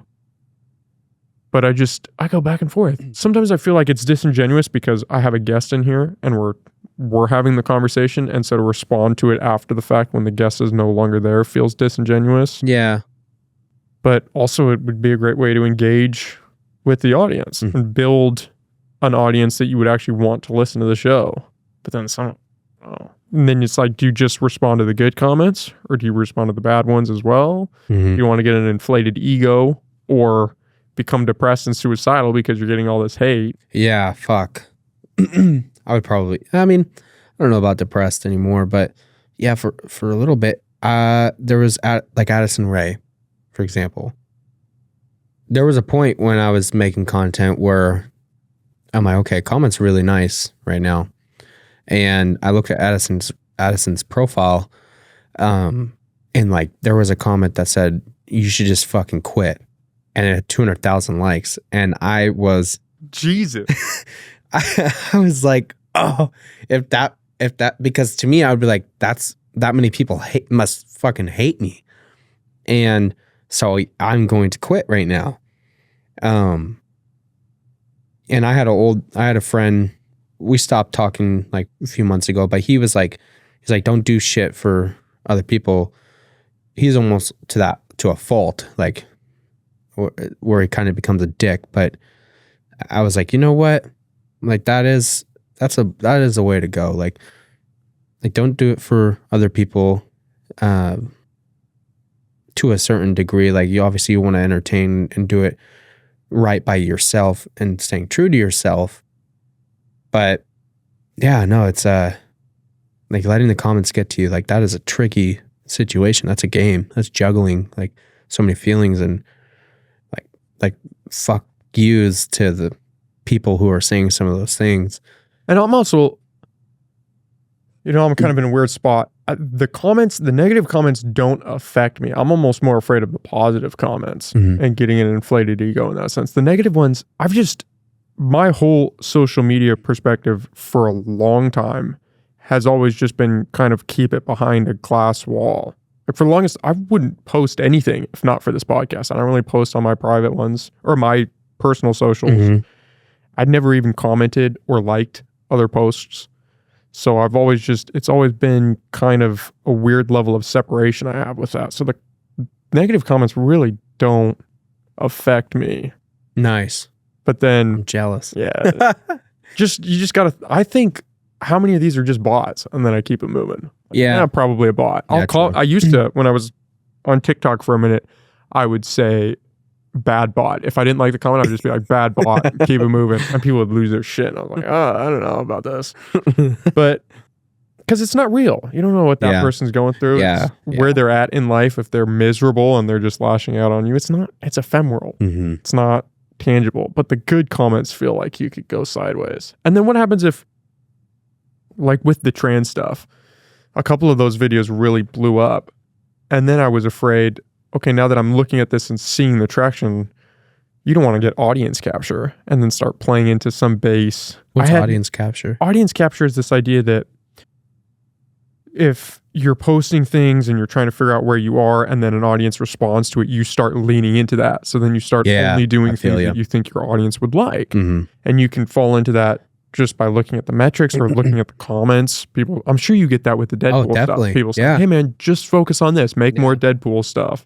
Yeah, when I don't, people like make more Deadpool. When I do, people are like, we want to see more of this. And I'm like more of like the relatable stuff, like my characters of like Chris, who's depressed, and then like just regular me. And if I post that, it's like, we want to see some Deadpool stuff. If I post the Deadpool stuff, we want to see some of the other shit. And I'm like, man, this is fucking hard. You're never going to please everybody, especially if you have an audience like that is a wide range of people. Because nowadays, like you can have a post blow up that's talking on something totally outside of what you usually do. And then you get like 6,000 or 7,000 followers. Now these guys are expecting that. The algorithm is being fed. Your content's getting fed to those type of individuals, and now they're kind of expecting that. Yeah, you just start leaning into that field, and you lose yourself in that mix. I had a bigger page on Instagram share one of my videos, and it got a lot of traction through them. But it was a conservative page, and so it brought in all these conservative people. And then I kind of spammed the content a little bit. It was a good learning lesson. I spammed content from one podcast that was way more liberal. And there was one night I logged on and I was literally swiping, and I could see hundreds of people unfollowing at a time. And I was like, whoa, this is a fascinating case study for a variety of reasons, but it was just unreal to watch. And we're talking hundreds. I mean, I had like 8,000 followers. Yeah. And so it's small scale, wild. but you're literally refreshing watching it drop. And it kind of like, I had a little anxiety. I had a little anxiety because I had worked so hard just to get a couple followers, and you're watching hundreds go. And it was that was a learning moment. I'm just, oh shit, this is dangerous. Yeah. This is dangerous. And in knowing that too, it's like, man, I could easily go the political route and just post a bunch of right-wing stuff. Yeah. And then get traction. Yeah. Or left-wing stuff and get traction from that. It's funny because it's like when it's left-wing stuff, and it could be something I really believe in, people are like, oh, fucking, what's it called when you're pandering to an audience? Pandering? No. Fence sitting? No, it's playing to your base. Value. Fuck. See, I'm stupid sometimes. It's like the feminine, like say I posted something feminine and it's like people think it's for girls. Like I'm just trying to play to women. Yeah. Damn it. It's going to come to me. But basically taking advantage of like a night of like maybe a feminine idea. Damn it. That's going to bother me. Where you know what you're doing. You don't really believe in it, but you're just playing to this you're particular playing to base. There's a certain word for it, but you get what I mean. Usually, so if I did that for something more on the liberal side, then they're like, oh, you're fucking, doing that. Versus if I'm doing it something for the Republican side, people are like, fuck yeah. Like I like that. Keep on doing with it. And you get some like liberal who is totally the opposite, and they're like, you're part of the problem. Usually, honestly, it's generally more on the left side that I will get like a mean type of comment of, oh yeah, you're just Republican. You said it like this. Like if I blame like big pharma for something, or talk about like big tech being bad, or even our advertising. Like a lot of advertising companies I don't believe in it. Because they have to sell shit for clicks. And then if I call that out, like I'm just called a Republican or a MAGA guy. And I'm like, no, that's not what I am. I'm not either. I'm kind of right-leaning moderate, but I definitely like swimming in the middle. You're going to get hate either way with what you post. If it's opinionated. Yeah, somebody's going to have an opinion on it somewhere. The opposite side will definitely have an opinion on it. Yeah, I don't know. I don't know what you do with that. It's just dangerous. It is definitely a pitfall that you have to watch out for, because you don't want to become a caricature of yourself and then just start doing something or creating a certain type of videos just to try to get people to watch your shit. Yeah. Because then you're not going to enjoy it. Then you're going to be waking up every morning thinking, fuck, I got to do this video and I'm not excited about it and I hate my life. But I got to do it because this is what the people want to see. Yeah. When it was like stuff with Dad and I, it was very easy because I'm just like, man, I could play the dumb, silly guy. Like, well, that's what I liked about your stuff is you're very authentic. And I think that translated. And you and your dad together, that dynamic was also very authentic and genuine. And I think people gravitate towards authenticity. Especially in a world that's so fake and everybody's masquerading as somebody that they're not. Yeah. To see someone actually just be themselves is almost like a breath of fresh air. Then sometimes it's like with like the Deadpool voice, I have a nasally voice. So it's way easier for me to get into like a nice tone than it is. And if I'm playing that type of character, that's my humor. It's shit that I wrote. So then like I had a friend who we had a falling out. And one of the things, like, I think it was more jealousy of like, like I can easily get into stuff or become successful at the shit I do. And if I had something where, like, say I'm on a podcast and or I'm talking with a client and my voice was like a little more friendly or a little more like this, like I started second guessing who I was and the shit that I was putting out. And I knew what was the character and what wasn't. Like sometimes when my dad passed, I really leaned into like Deadpool stuff. Like that was a way of kind of escaping all the shit. And then some of the stuff I've recently posted, I think in the past like year or so, if I'm reacting to someone and I have a sarcastic tone, this individual will be like, "Oh, you're just doing Ryan." And I'm like, "No, I'm really not though." Like, this is just how I sound. And this is my I'm voice. like, yeah, like if I'm serious, obviously your tone is a little bit deeper. If you're being sarcastic, you have a sarcastic tone. It's not Canadian or it's not Minnesotan. Like it is just me. And I was like, this person didn't really know me before the internet traction. So they can't, like my family, they're all cool with it. Like, but this person definitely swayed my confidence of like who I am. And it was like recent months where I kind of finally got that back of like, okay, what do I want to do? What are the stories I want to put out?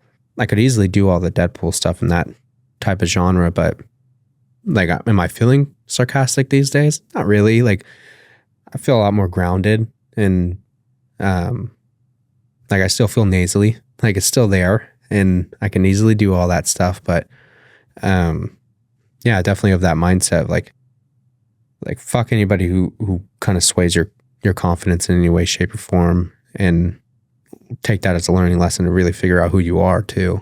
And that person might have just done that because they were jealous, or upset that you were getting traction and they weren't getting the level they felt they deserved. Yeah.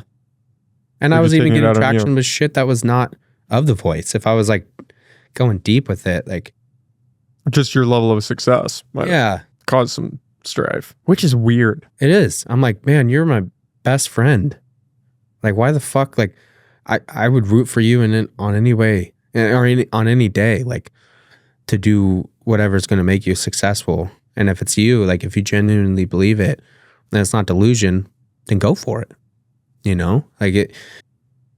Yeah, no, it's always been a little bit mind boggling, but you find good friends who really kind of understand you can have those conversations with and really just keep with them, because people who, if they see you're like successful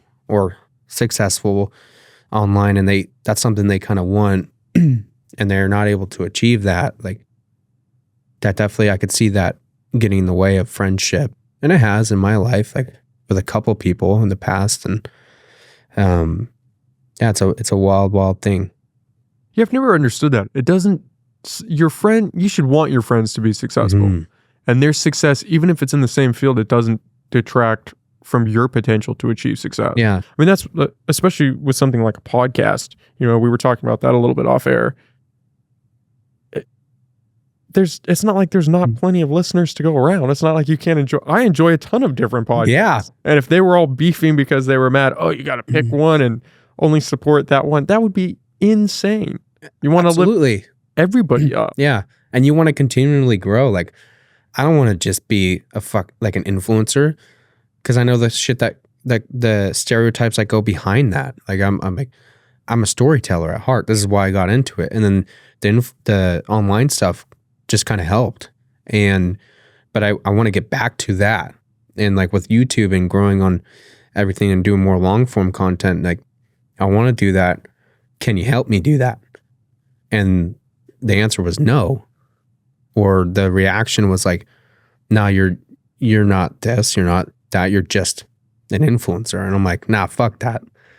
Like if this shit goes away tomorrow, I'll still be successful in whatever I do, because I'll work for it. And if it takes a few years, then so be it. Like some things happen quick, some things don't. Like with you in this podcast, like keep going, because I could totally see it just blowing up. Yeah, shit. If I was looking for overnight success, I would have quit a couple of years back, man.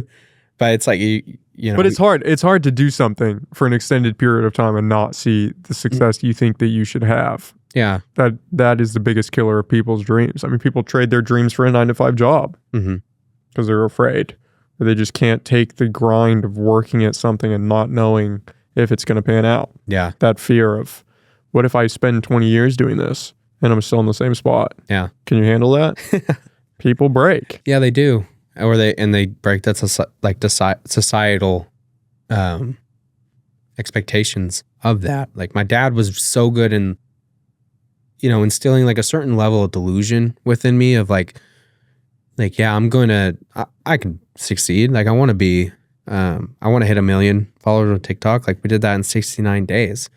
I want to do it again. I don't want to just be known like as the chubby kid who was, poking his dad with a stick. Like I will do it on my own profile. And I did that. And with the YouTube stuff, like I hit the plaque. Who the fuck cares if it was from shorts? Like if you think it's easy, go do that then. And like no matter what you do, like if you have a little bit of delusion, I really believe it can happen for you. And if you come about it with a solution-oriented mindset, like no matter what you're doing, whether it's like podcasting or making shorts or just short films or filmmaking in general, like be obsessed with it to a point where it's like kind of taking over your life. Have a good attitude and work hard, and like things will happen. And my dad was very good with instilling that, and they went through shit way rougher than I ever will have to. I hope have to go through. Like the struggle that my parents went through was pretty tough, like financially. And I look at that, I'm like, man, I'm in a good spot. Like I'm tired right now editing this clip that I got paid, a couple $1,000 to do for a wedding. Like I get to do that. And so many people don't get to do that. And like, who am I to bitch and complain about this stuff? And I'm living out a dream. So that's an important perspective to maintain. Yeah. Just keep your head on your shoulders and not spiral out of control. Don't let the comments, like, I like how you said, you don't want the positive comments to like affect you and get to your head. Like my dad always said that, like one of his big fears was becoming, super popular. He didn't want a whole bunch of like eyes watching him, and part of that was like maintaining a neutral ego. Russell Wilson is really good with like the neutral stuff. Very corny in a lot of things, but also a good actor, funny guy. Yeah, good actor, funny guy, like great quarterback. I got to train with him when I was a junior. Like that was someone I looked up to a lot in high school. And oh, you said Russell Wilson. Russell Wilson. Oh my God, I'm thinking of Owen Wilson. Owen Wilson. Oh man, that was a way to carry that with me. I don't know. Has Russell Wilson acted before?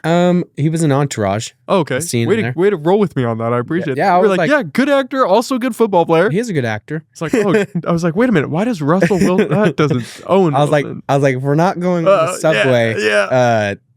Like the sandwich, it's dangerous. Great. Yeah. I'm like, oh man, but like neutral mindset. Like his coach is his, I guess, life coach kind of taught him that. And I think it's really cool. Like my dad was very of that. Like whenever something big happens in my life, like Molly's so good at celebrating it. And I just kind of like, like I'm cool with it. Like hit a plaque. What's the next thing? And it's important to have somebody that grounds you. Yeah. Molly seems very centered in herself. Yeah. And I think having that as a catalyst for you to kind of check in with and say, okay, where are we at? Are we okay? We're good. Okay. Yeah. And she does that so well. Like she keeps me, she always checks in with me too. Make sure I'm okay. If I'm spiraling in a way of like making content or, having so much work to do. Like she's like, it's okay. Like, you'll be able to do this, today and tomorrow, like schedule this out. Like for me, I'm so sporadic. I've kept my schedule in my mind. Like I never have content planned ever. Like it's always been, I get this idea, I'm going to write it, I'm going to film it, and put it out there. When I was working with Justin, like his episode that he was on here, he was so right. Like I would go to his, to that music store and be like, dude, we got to do this. Lately I've been much more calm and kind of grounded with writing shit and being like, okay, I'm going to put this out there. Kind of how you have to be with like your dreams and stuff. Like you have to have that vision 6 months to 5 years from now and work hard to make all that stuff happen and be a lot more structured with that, because there is structure needed for success. You know, you can't just be sporadic all the time. Yeah, you're never going to achieve your goals that way. But still, it's a little fun to be sporadic sometimes. I'm that way a little bit with I'm the whimsical. whole calendar in my head thing. Yeah, I hate being boxed in with a calendar. Yeah. It's stressful. It is. You're like, fuck. Then you've got deadlines to meet. You're like juggling a bunch of balls in the air. Yeah, with clients, they kind of just let me do whatever I want. I'm very lucky for that. Like, I can make posts, and if I put more time into this one than I do the last one, they trust that everything's fine with that.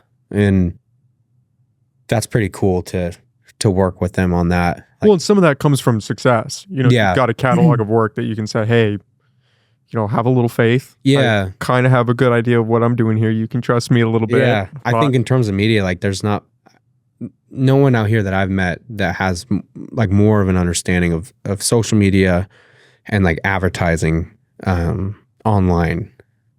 There's some definitely with Google ads that are like they run circles around me, but I work with them because of that. You know, I got to work with like Loco and like radio stations during that year that I was with one of the like that X that I told you about, and I learned a lot about radio and like online ads for just display ads, and like I could definitively tell people like, hey, look, I wouldn't recommend it. So many reasons. One is trackability. Two is like sight, sound, emotion, and motion. You can't get that with a radio ad. You can't get that with a little fucking GIF box ad on a post about someone getting murdered. You know, like you just can't. And then the cool thing with social is like everything's trackable, and yeah, it's cool. So like when I tell people like, hey, this is what my experience is, and I can look at your posts and be like, I think I would, if I was in your shoes, I would do it this way. And then when they start to see that work, that's a good feeling, and they love that. And it reinstills the confidence of, okay, let's stick to this. Yeah, because I'm like, I don't care if you work with me or not. Like, this is how I think you should do it. Because I see, like, if I see potential in someone, like I will tell you straight up, like, dude, keep doing this. And it's worked multiple times. Of like this one guy, Dante, he was posting like positive stuff on TikTok, and I'm like, you know, if you tweaked it just this way, like, I think you would really blow up, and stayed consistent with that and kept on with this strategy. And he did. Like, and he was like, dude, you're like my good luck charm. I'm like, man, like it's all you. You just need some of the structure with all that stuff. And like, you have to be obsessed. And you do learn that after like so many videos, like with you and interviewing. In one of the videos you were talking about like cutting out ums and stuff like that. And I was like, you learn that as you progress with all the videos, and you're constantly learning it. And that's something admirable. And that's part of the fun is just realizing little things that you have to tweak. And painful. Listening, I never cut the ums, but I started to train myself slowly, and I'm probably relapsing a little bit, to not use those filler words. Because it's painful to listen back to yourself and realize you're not that articulate, or you use a bunch of those filler words. You're constantly saying or like. Like was huge for me in the beginning, man. I would listen back and just, you would want to scratch your ears off. You're like, fuck. Yeah, nobody's going to want to listen to this. Understandably, because I wouldn't want to listen to somebody say like every 30 seconds. Yeah, But it's you hard just for gotta slowly iterate through that and practice. yeah, and you'll figure it out. And sometimes the biggest thing is just being consistent with something, doing it long enough that you can start to piece those things together, or having somebody come out with a fresh set of eyes. They can say, hey, maybe step back and look at it from this light. I was super attached to, like, I fall into these pitfalls of just doing one thing the same way. And it doesn't necessarily have to be that. You can change things. You can do trial and error, like iterate, try a different idea. You don't have to just do one thing one way because you've always done that. I've started doing that with kind of the title cards, for the podcast. I've started changing the look up and the design a little bit. And it's like, why did I not do that 3 years ago? Yeah. Or just try something different. Just see. If it doesn't work out, the next one's back to the same thing. I like can iterate. how you're in your videos, like there's those time codes of like certain parts. Like when you interviewed the city manager, I went straight to like how he was talking about the homelessness. And I was like, damn, that's cool. And that was something I pushed back on for a long time. Really? And should have been doing sooner because people like that. Well, you learn. And it makes sense if somebody watches, especially if you watch a clip and then you want to find that clip in the video. Now you can see, oh, this is where they're talking about that. Let me go there. Yeah. I don't have to sit through a 4-hour video or try to scrub through it to get to the part that I want. Yeah. How are you Just on go time, by the way? Because some of your videos are like an hour to like 3 hours. We've been going, I don't actually know what time it is. My eyes are so bad. I think we've been going for it's 6 o'clock. Yeah, you're okay. Do you have a time? Yeah, do you have a hard? I'm solid. Okay, we can keep going if you want to keep going. Love till midnight. Shit, I gotta be up at 3 a.m. I don't know about it. Whoa! I have done. Yeah, I have done ones. I had a couple weeks ago. I had 3 in a day, and it ended. I think at 2 in the morning.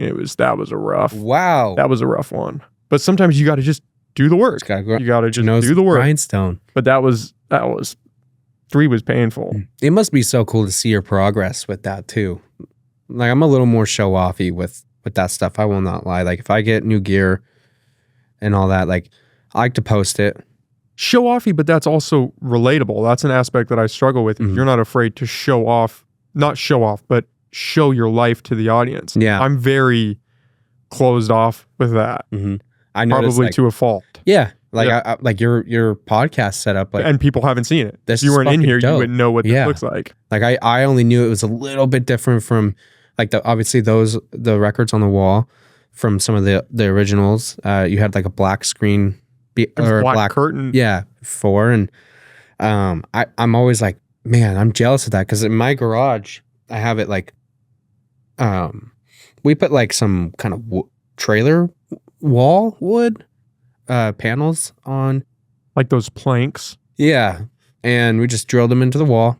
Like I have my YouTube plaque and a picture of my pops that a person had painted and some Deadpool stuff behind. And I'm like, well, I can't have any guests in here. And I'm a little like, do I start doing a podcast here or making reaction videos to shit?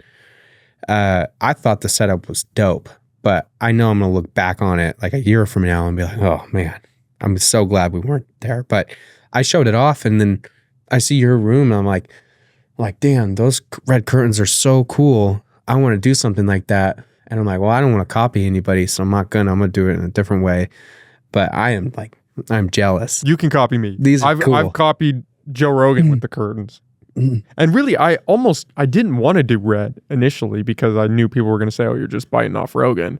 But I bought a bunch of different colors and red just looked the best. Yeah. And they didn't have purple. I was going to go a deep purple, kind of like the older ones that he had. But red just looked the best on camera. I had a blue, I had a green, I think I got a brown. It was like, there's a reason he went with that color. True. Yeah. It just looks good on camera. You know, so I was thinking so there's this guy, his profile is called Semi Stupid. And great name. Yeah. He'll basically clip off movies. Like he has a green screen and all that, and he'll act like he's in the movie scene with somebody. Like there was a Harry Potter one. He's like, what? Or a Dom one from Vin Diesel. He's like, what do you got, Dom?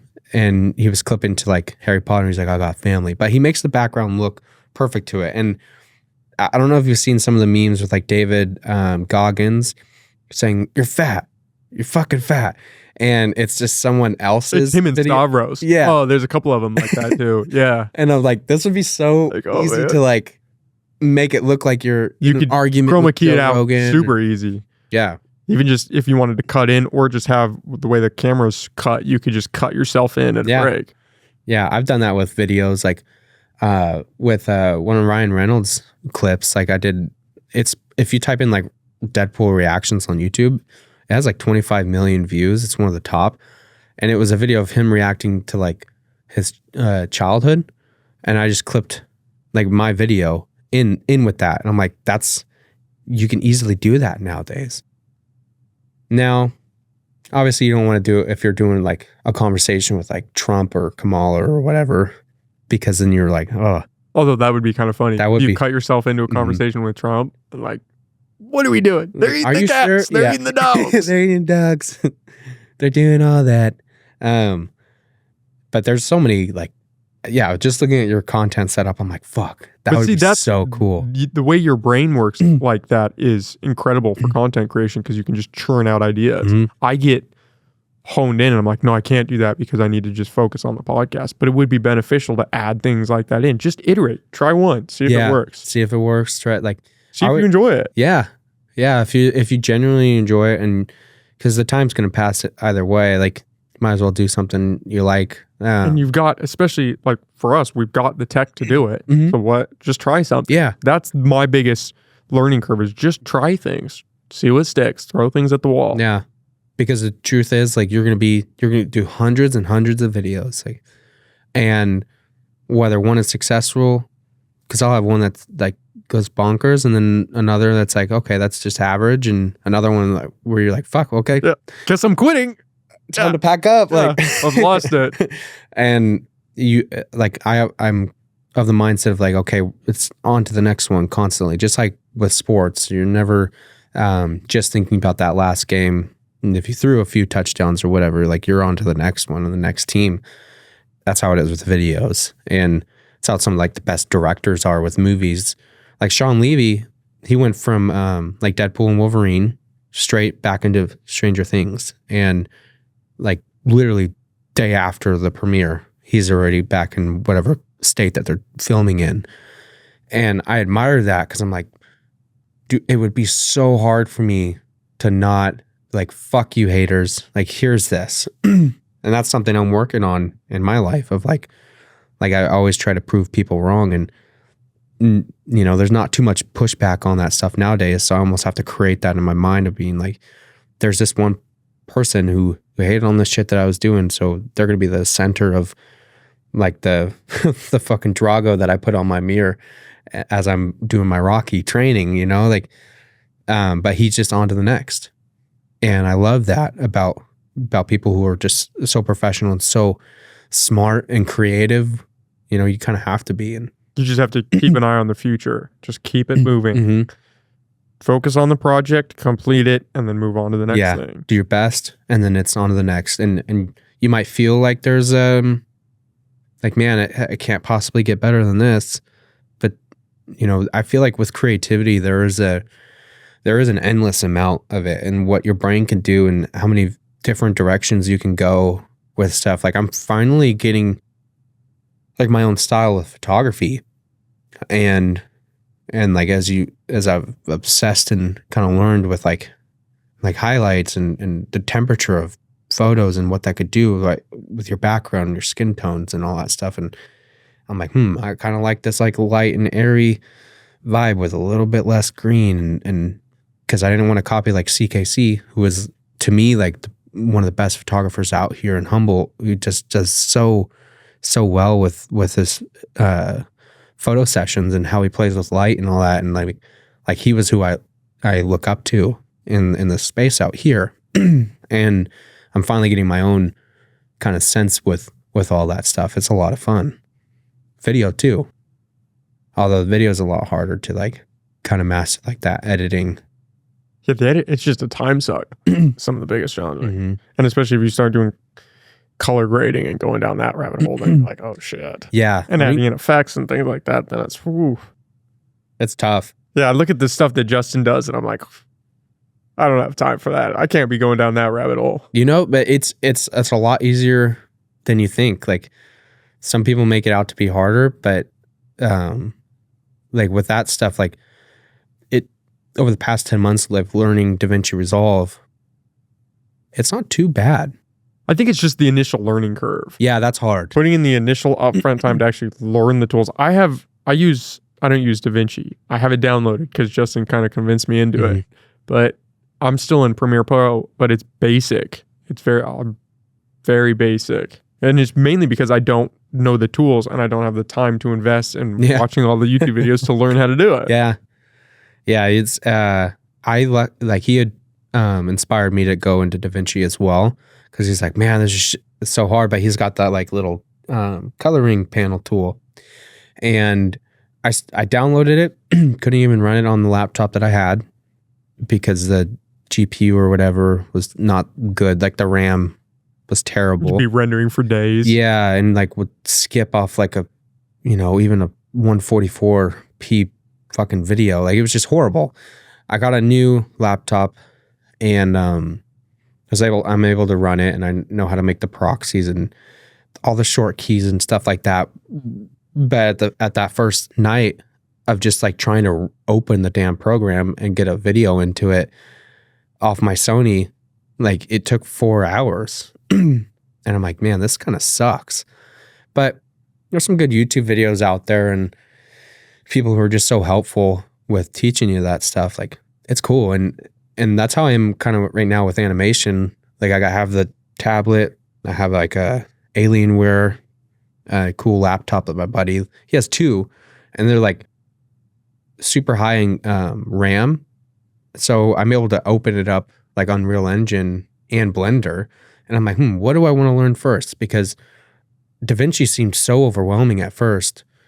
But some of the best like creators and directors, like Zack Snyder, for example, may not like his like recent work, but you can't lie that the man knows how to do so much more than like the average director does.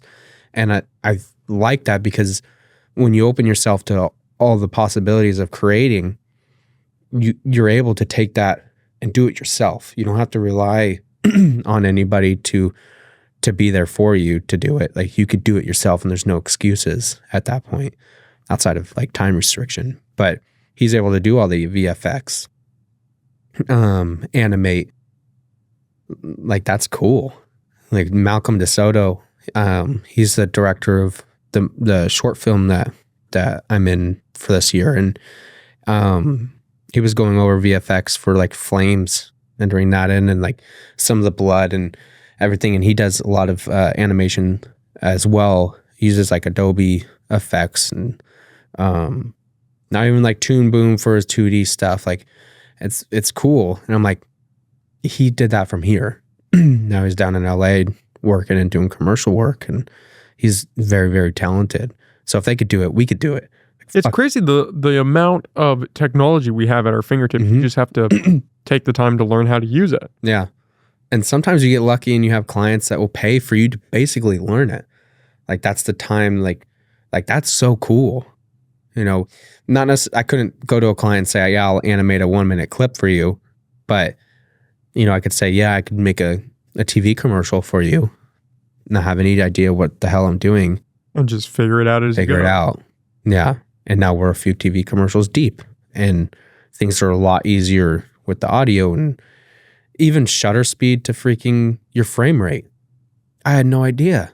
And now I can look at a clip and I'm like, a YouTube video, and I'm like, man, that shit's so jittery. Like, why? And then I look at the comments, and some DP somewhere is thinking the same thing. And I'm like, okay, I don't want to turn into the asshole who's overly like critical of work.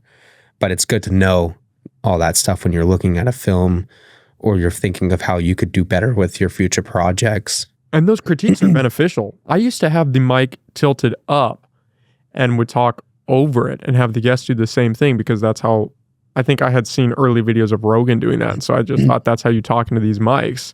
And it was only because somebody commented, hey man, you need to point the mic at your mouth and speak into it, that I realized, oh, this is actually how you're supposed to do the mic. And it made editing easier, obviously, because the microphone's actually capturing the audio it's supposed to, instead of all this ambient noise. Yeah, you don't have to raise it. But it was because somebody commented that and said, hey man, what are you doing? Yeah. Like whenever I do audio stuff, I'm scared like Eli will like message me and be like, hey, because I have so much respect for the shit that he's done with audio engineering. Insanely talented. Yeah.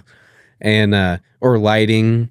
Like I'm finally getting into light, like obsession over lighting. Like I had noticed your... Yeah, I'm afraid to bring Justin back in here, because I want to pick his brain like, okay man, tear this place apart. What do I change? Yeah. Like that's a beautiful part of the progression now. It's like, oh man, lighting can change everything. And now you're getting into like the cinematographer era of life, and like, okay, here we are. Like photography it's just playing with light, and I love that, because you can make something so beautiful and change the whole mood and everything without editing the clip or without editing the photo, but having the right lighting. And to be able to play around with that and create whatever mood you want for people to feel, like, that's powerful.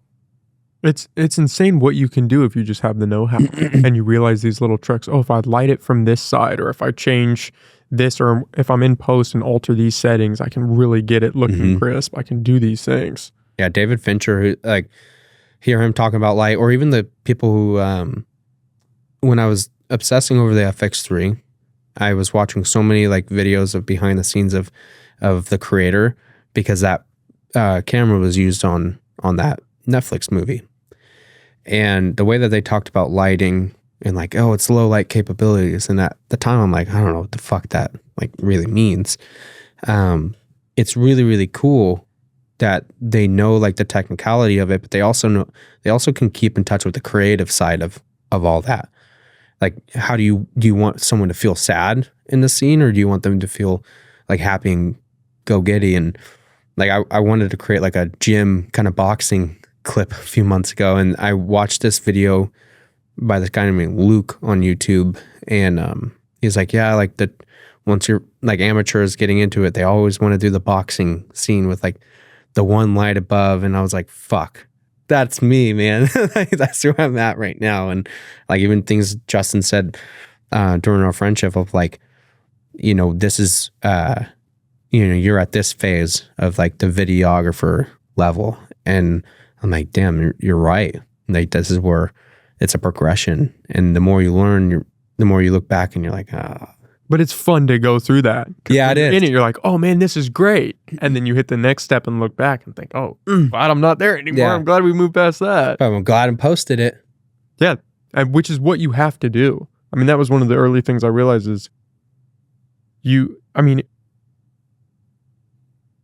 you don't put it out there, if you're constantly working on the same thing to try to get it perfect, you're never going to release anything. Yeah. And then you're never going to be able to move on the next thing and get the skills that you learn from that. You have to get it good enough to where it's acceptable for you, put it out, and then move on to the next thing. That's how you get better. That's how you grow your level of skill. You can't just focus on one thing and try to get that perfect, because 20 years are going to go by and it's still not going to be out there. Yeah. Yeah, that's how with video, we had a client, Filtrakis, for example. Joey was like, he has a kind of obsession with learning and getting better at things. And he posted a video that did like 1 million views. And we were talking about like his audio, and I was like, fuck it. Like, just fix it on the next one. Don't take the post down, because you're going to get better. Like, you obviously learned, like, we always joked that like Justin's a audio Nazi. And he accepts that role too, because he's very obsessed with like having it done in an expert way. But Joey took that and he learned from it, and like, he got the mic, he got, you know, a camera, like a filmmaker setup for his phones.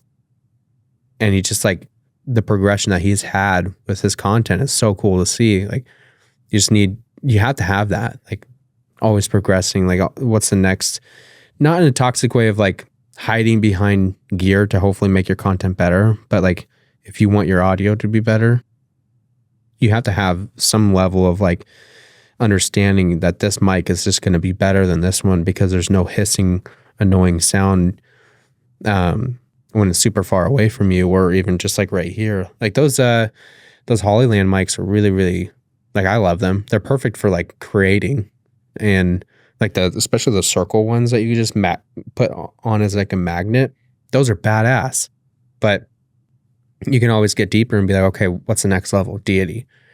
With podcasting, I can't just do like the little, you know, mic that you have at karaoke, because that's what I had when I originally first started. That's what I started on. These are cool. I had those little SM58s, the vocal microphones, and that just is what it is. Yeah. So you progress a little bit, and then you upgrade, and then you upgrade from there. And you notice it in the car. Like when you're listening, because I listen to this when I'm in the car. I have like the YouTube premium. So I'm like, damn, this audio sounds good. And you could tell that you actually care about that stuff. Same with like the What We Didn't Learn in School podcast with like Matt and Gloria and Reef. Like their audio was good. Freaking Eli was behind all that stuff. Like, but they started off with shit equipment. Like Matt has done umpteen billion podcasts, and some of his stuff he just posted and he learned every single time. And that's something I admire about him. Like he just goes after it. Like, and if he fucks up, like he's so open to learning and just obsessing over the craft. And you'll fix it on the next one. Mm-hmm. You have to hit the roadblock to realize there's one there, and then you can adjust. Yeah. Keep going. You'll hit the next one. Are you in any like of the kind of groups on like forums on Facebook, like podcasting or? No, I've learned everything just from YouTube videos and trial and error. Nice. A lot of trial and error. Yeah. That's the best. That's a good way to go about it. For like the FX3 groups or even A7, I have a few Sonys and I joined some of the groups. Man, if you post like your work in it, you have to expect to get some like hard criticism. Ruthless.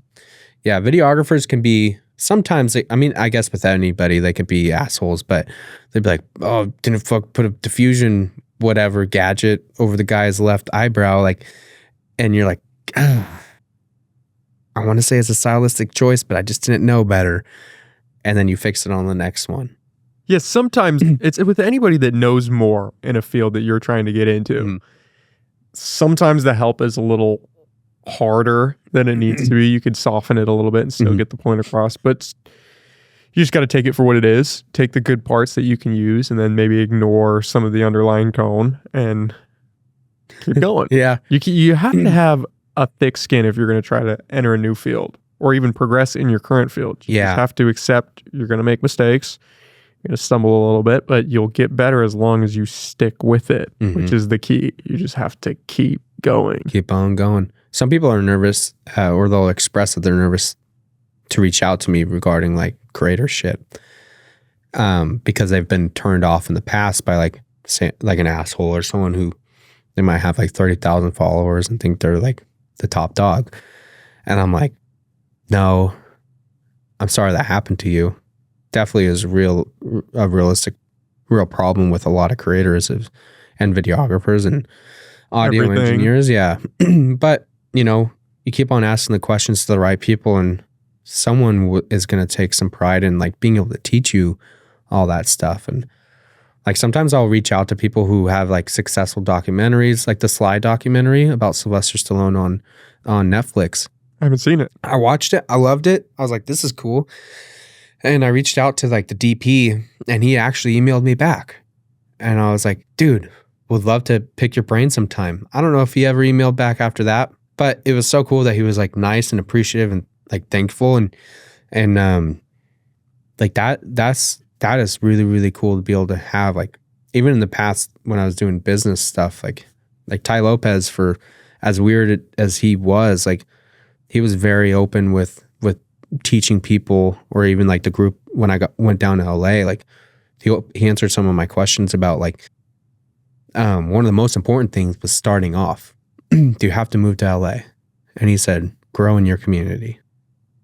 And like that was so huge for me, and realizing like you don't have to be, you can do it from wherever you're at. Like Mr. Beast is out in North Carolina and killing it. Like I interviewed for a producer role out there back last July. And to be with Mr. Beast? Mm-hmm.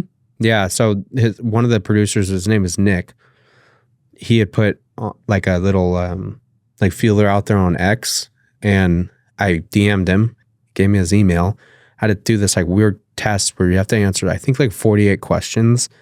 They get to basically see what kind of personality type you are.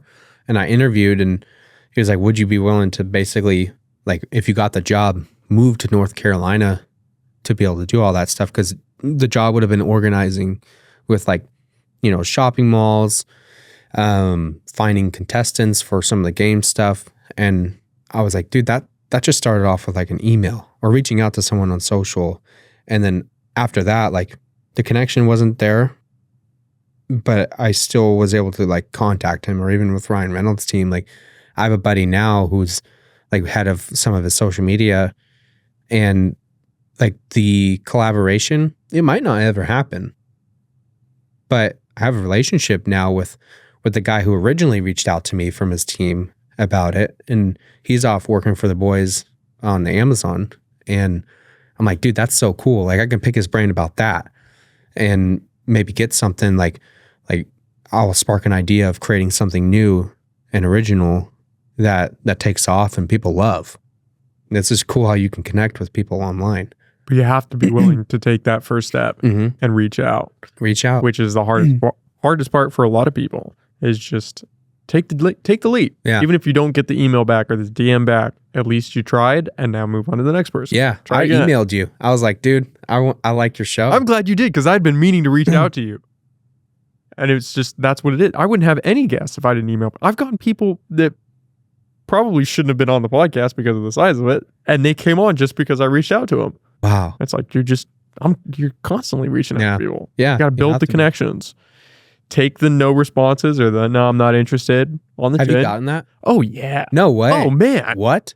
I was thinking about this the other day. I don't know what my hit rate is, but if I had to guess, it's probably 30%, which is for 200 episodes. I mean, some of those are repeats, but it's a lot of fucking emails, a lot of DMs, a lot of no responses. And then No way. Oh, yeah. Well, you got to think, some kid in California emails you and is like, I got a guy on from Switzerland that was on a podcast that's going to be out here hopefully pretty soon. Mm-hmm. I was surprised he said yes. He's the CEO for this company. They make brain organoids, and they're using them almost as a supercomputer. And so the idea is that because it's faster, the human brain obviously is an incredible piece of tech. And so they're using those in place of computers. They're renting out computation time to universities. And I never thought he would actually come on. I reached out to him and was like, hey, man, you want to come on and talk about the company? I'm really interested in what you guys are doing. And he responded, and we did it. That's wild. Because you freaking put that feeler out there. But who'd have thought? If I would have just said, this guy, he's not going to want to do this, and then moved on, you never would have got that guess. If you'd never reached out to the people, that DP or these other people, you don't build that relationship, and you don't know unless you try. Yeah, I've gotten lucky with DMs. It's really crazy. Usually, how people it's not with girls. It's usually like it's never people. With girls. That's the problem. Well, I never. I don't think I've actually ever DM'd a girl now that I'm I didn't want to get screenshotted back in the day. Like, you ain't gonna find me. Yeah, that's pretty cool. What if you open with a cheesy pickup line, and then you look at her story and that's up there? Yeah. Oh fuck, this was a mistake. Yeah, it's because it's like you might get big one day, and that comes to bite your ass, like some weird flirty line. Some throwaway. You were just trying to get this girl's number. Look at this dumbass. Literally. Like, oh no. But with dudes, hell yeah, bro. That's so funny now that you frame it like that. Yeah, I'm way more confident reaching out to just random people if I were to slide in some girls' DMs. Yeah. It's funny how that works. Right. By like Ty Lopez. I don't like the guy. But I got lucky with like that, like Gary Vee, Grant Cardone, back when I was in like the more entrepreneurial phase, and those people like reached back out, and I got to build connections with like VaynerMedia because of that stuff. And like that's why I'm very of the mindset of like whatever you want to do, you could definitely achieve it. Like you just have to be willing to try. Yeah, you have to be willing to try it, put yourself out there, create content. Like I got some great advice recently from one of the guys working on the boys for Amazon, and I was like, how would I be able to like collaborate with you guys? Because I've written a whole bunch of different ad ideas, and I've sent them off to like a company I want to work with, and usually no response is the response, especially if you have connection with people, and like you never want to push stuff. And I'm like, okay, if it's meant to happen, it will happen. If it's not, then that's okay. And he was like, make some content around it, and if it catches traction, like people will reach out. That's how I found you. And I was like, fuck, that's cool. And that kind of like inspired me of like, I want to work with National Geographic. That's definitely on the list. And I think in order to do so, I have to start creating that element. And it kind of sounds like vibey and universally, but like attract that into your life, because you never know who's watching the stuff that you put out. Like I've had, Super Bowl folk, like an NBA champion, like Richard Stevenson. Like we've been able to talk and like connect on like TikTok, and there's a lot of like big fellas who are like way bigger than I am creator wise that I've been able to connect with just because of a video that they saw and they followed, and I like reached out and formed friendship with them via the internet. That is cool. And you just post the shit and you will find the people. You never know who's watching. You're right. Yeah. You never know who's on the other end of that screen. And that's cool. It's like, ooh, who's going to see it today?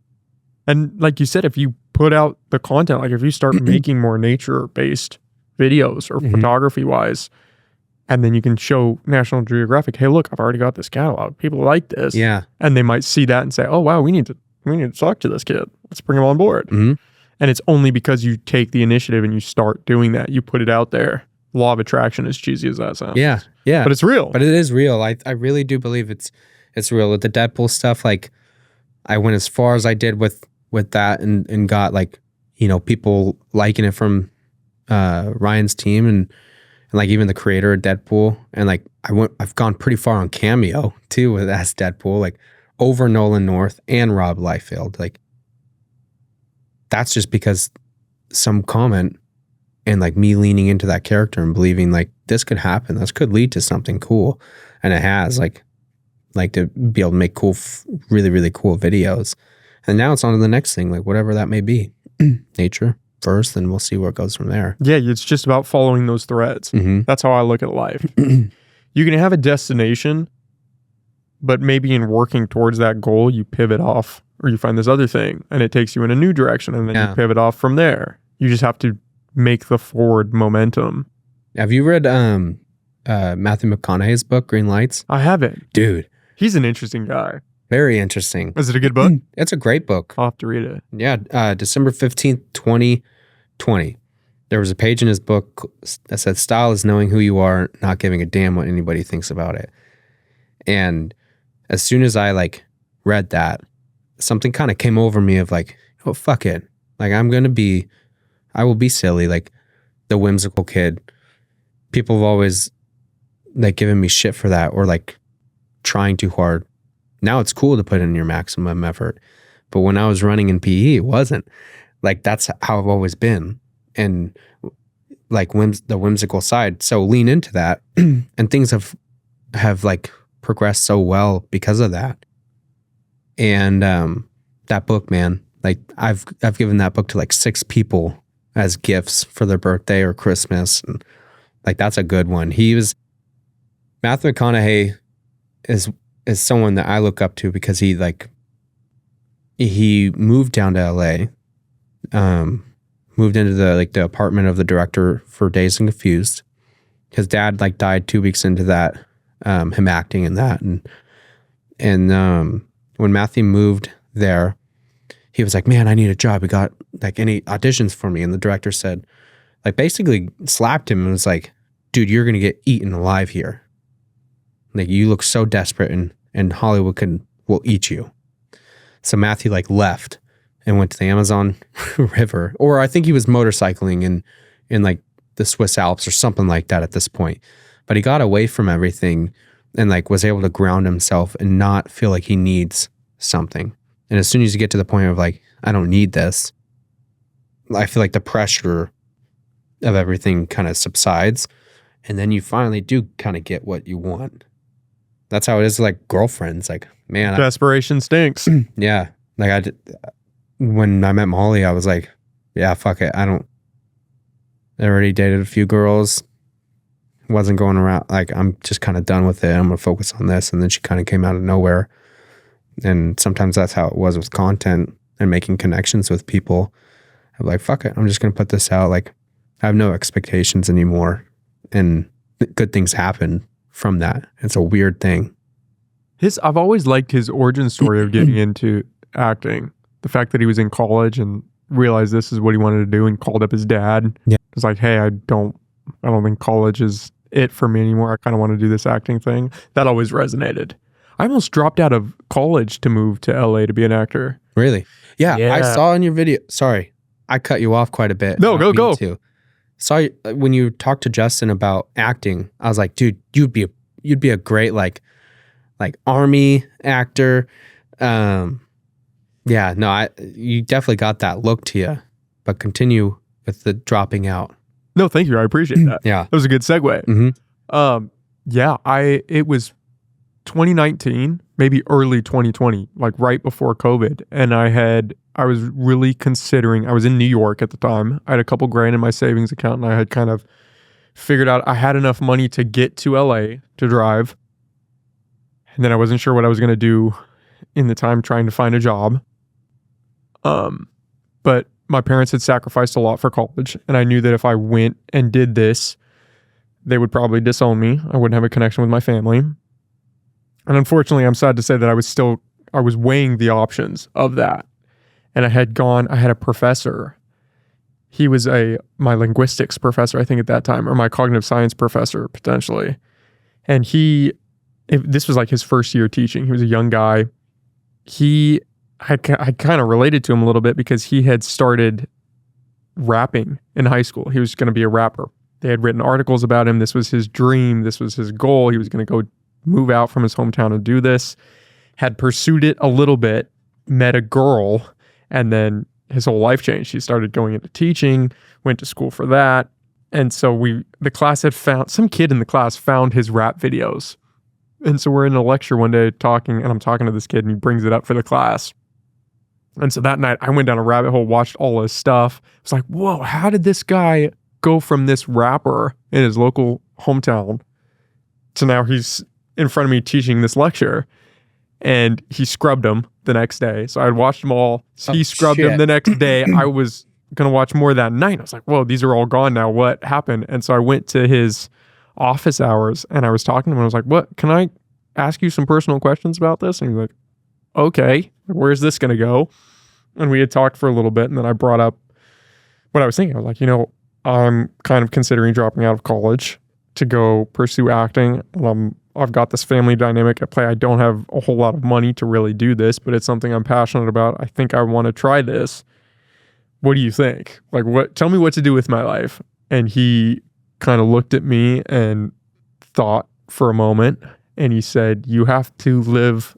What did he say? He said, you have to live a life that you're proud to live, but also acknowledge that there's a time and place for everything. So I'm not going to tell you what to do. You're your own man. Figure out what you want, but patience is important. Essentially, that's what he said. Mm-hmm. And then COVID happened. I never actually had to make the decision. Never had to figure out what to do because COVID happened. The school shut down. I came back here and I've been out here ever since. Mm-hmm. And LA is still on the docket, but that moment of him doing that and us kind of connecting over that kind of stuck with me. And that's why I related to McConaughey's story because of that. The idea that you have to decide what you want out of life. Yeah. And then just shoot for it and see where it takes you. And then this podcast is kind of somewhat of a spinoff of that. Yeah. Had I not come back here, I don't know where I would have been. Dude, that's cool. It's crazy how life works out. It is. Yeah, life kind of got, your cards were dealt for you instead of having I don't know. I love my family and I don't know if I would have been willing to burn. I think they would have come around. I know they would have come around, but it would have been hard for them to swallow initially because I transferred. I put them through a lot during college. I think I went to 4 or 5 different colleges in the span of 5 years. I was transferring all the time. They were always moving me. They were always flying me to a different school, helping me apply, doing all of this work. So it was our experience of college. Yeah. But I think they would have come around, but that was probably smart that I finished. I needed to go through that experience of college just to realize what it actually was and prove to myself a few different things. But yeah, I didn't actually have to make the final decision. Life kind of swooped in. And then I almost joined the military. I mean, I went off the rails. When I first saw you, I thought you were military. I got really serious about joining. That might have been late 2020, early 2021. I had been talking to a recruiter, talking to a guy with an MOS that I was going to go down. Like, I was in the process, and then they mandated the vaccine for military. And I was watching these videos. It was at the time where there was a recruitment video going around of these guys in basic. And the Army had some backlash of them yelling at recruits. People were upset that they were doing that for some reason. And so they were talking about how they're going to start softening their stance and maybe not yell at the recruits, and basic was going to be this new thing. And I was like, this is such bullshit. This and the vaccine? No, I'm not. So then I pivoted off of that, but I came pretty close to doing that. I think I must have been doing the podcast at that time too. And I had told the recruiter, that was my excuse. I was like, it was either that or I'm going to be an actor. And he just laughed. And I'm like, yeah, I got to get out of here. He just started laughing. And it's like, okay, let's pivot off of this. But that's life. That you're doing everything with the podcast and YouTube. Have you thought about like making, skits of some kind, whether it's... I have a short film idea, and I talked to Justin a little bit about that. I need to do something with that. I think short films would be fun. Just up here, because we've got a really nice environment. I think you could make something really cool. Yeah. I hope that it'd be cool to have someone make a soundstage, but it's beautiful what you could do. I might have to talk to you and Justin, see if I can rope you guys into this idea. 100%. It'll take it took a little bit for me to work with Justin again, but I'm sure we could probably put differences aside on some things. I want to talk about that. Before we get to this, I got to blow smoke up your ass just a little bit. The Viltrakis project you guys were doing was unreal. Yeah, you like it? Unreal. Just setting an incredible bar for quality in Humboldt. Yeah. I can't recommend that enough for people to go check out. Yeah, it's fun. Project. It's on YouTube. It's on their YouTube page. They'll probably put out like the next couple episodes at some point, but yeah, me and Joey are very close. You guys smashed it. Thank you. I mean, it was just unreal story, and just the way it was shot, the way you guys framed the story was just great. Yeah, the shooting and editing, definitely, like, hats off to Justin for shooting all of that stuff. It was fun being there and like interviewing. I organized like everything. And all the episodes are like, they're scripted of like the bullet points we want to focus on, and being able to work with Joey on like, okay, he had a huge calendar set up on his wall, like what they're doing week by week. That's something super inspiring to me, of being able to be like, wow, you could see the entire vision, what part of the house you want to be building, all the contractors you need to be in communication with, the inevitable hoops that you're going to have to jump through, problems that you're going to have, be able to handle that. Like, it's cool. Like, it definitely helps me with thinking things through and kind of getting a little bit out of the sporadicness of like just content creation. But because you have to plan out that project. Yeah. That's not something you just wake up and decide, okay, we're going to do this today. Yeah. No, that project, it's like, Joey's a fucking badass. For him and Alex Bateman, they're both really good people, and yeah, just people you want to be around. It comes across in the video that they're just solid dudes. Yeah. And the odds of like, dang, that's a $3.5 million home. They're getting a beautiful home. Yeah. And like all the hoops that had to be jumped through to even get to the point of finding like the right builder. And like the fact that like Joey he was buying like that custom home built side from his previous boss. Like, that's so cool. And that there's no bad blood. Like, damn. I want to get to that point of like being just like make life happen and be so incredibly successful, like with your relationship. And I do feel like I am there. Like, But to have like a whole family and kids, like kudos to being able to juggle all of that. Yeah. So you and Justin are having some creative differences? Yeah, we're having a little bit of creative differences. We're not necessarily on speaking terms. Don't know if that will ever happen like again, but which is crazy to hear because you guys were pretty close, right? Yeah, we're pretty close. He has a he separates business from friendship, and I can't do that, and I won't insult him for that. But if it gets to a point of disrespect to you or a client, like I'm not for that. And like that, I'll just leave it at that because he can't. I mean, obviously he's not here to defend himself. So, but yeah, no, he is talented, and I think things shifted when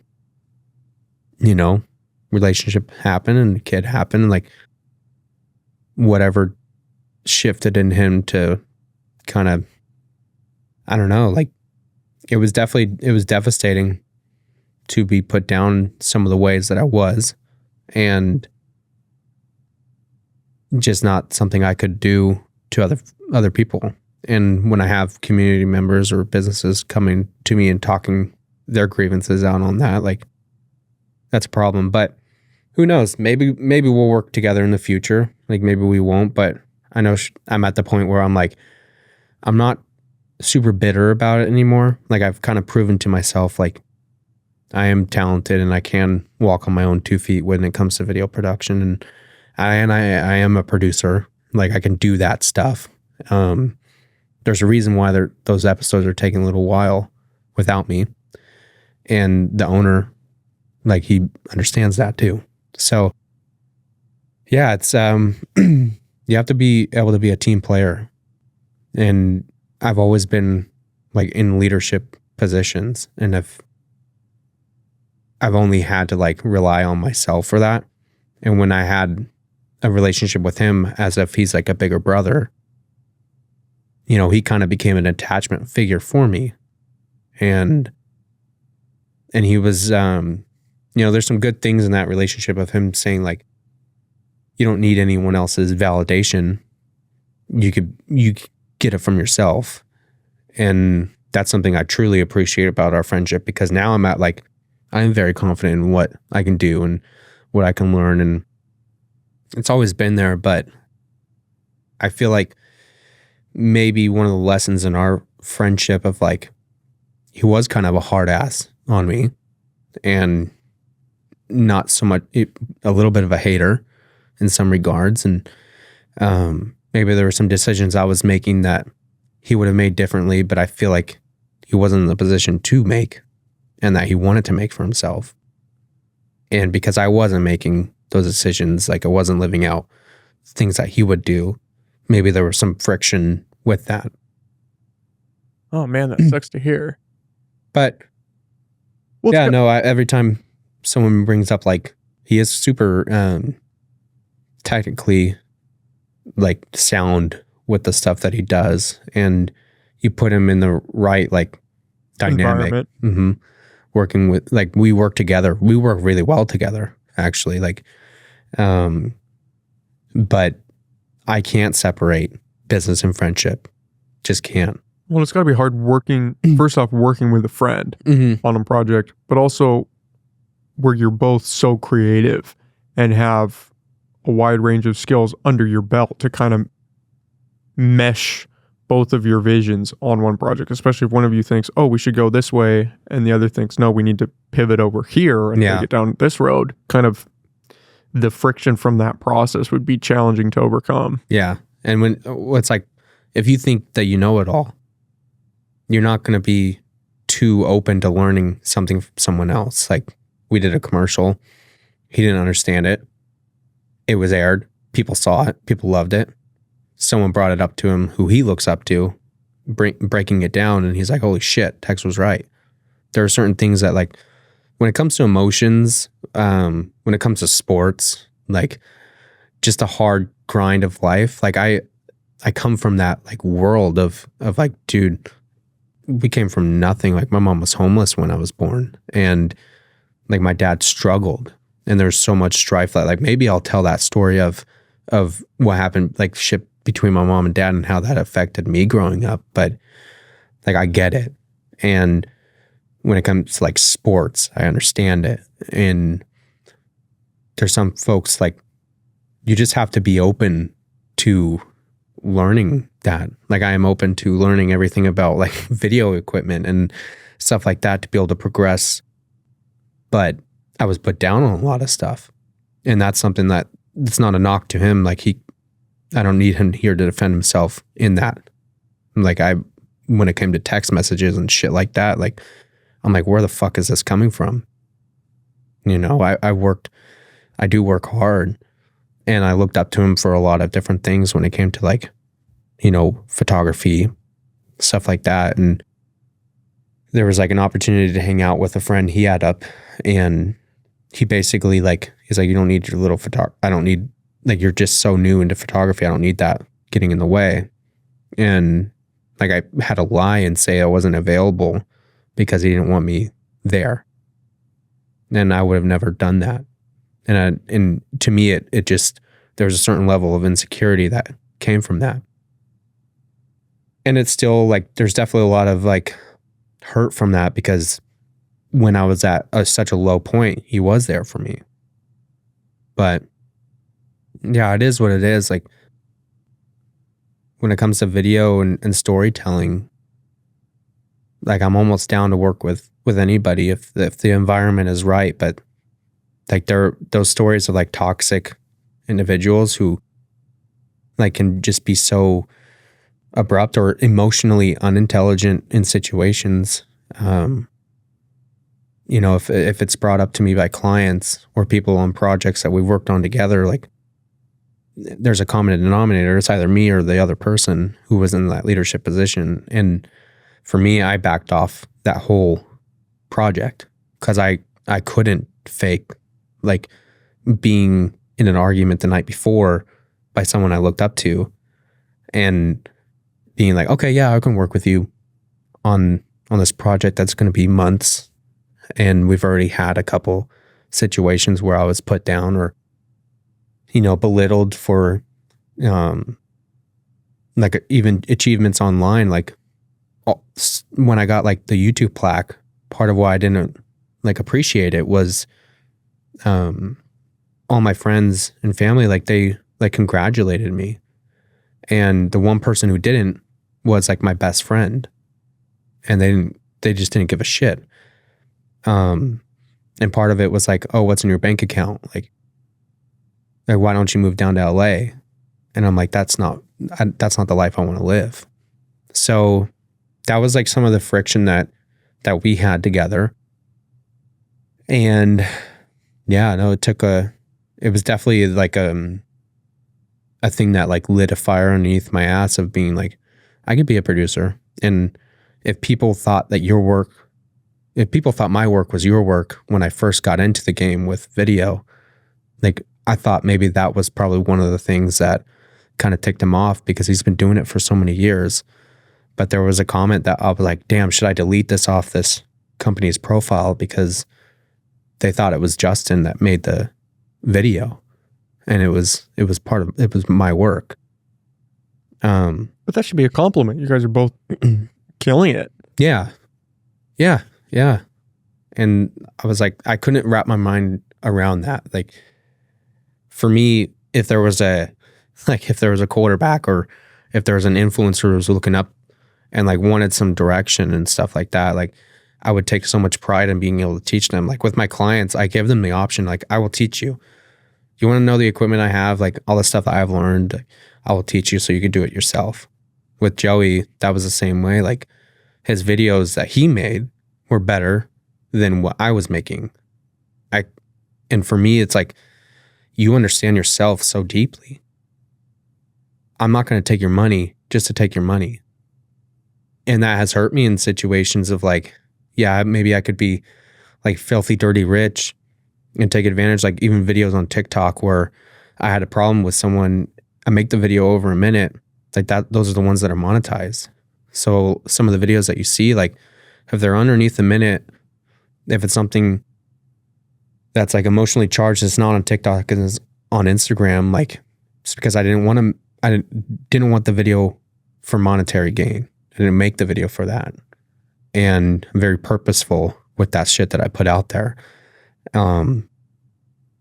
Yeah, I just wanted to be true to like who I am and how I am, and what I believe in is I am friends with all my clients. I'm close with all of them. They can all call me at night, and some of them do.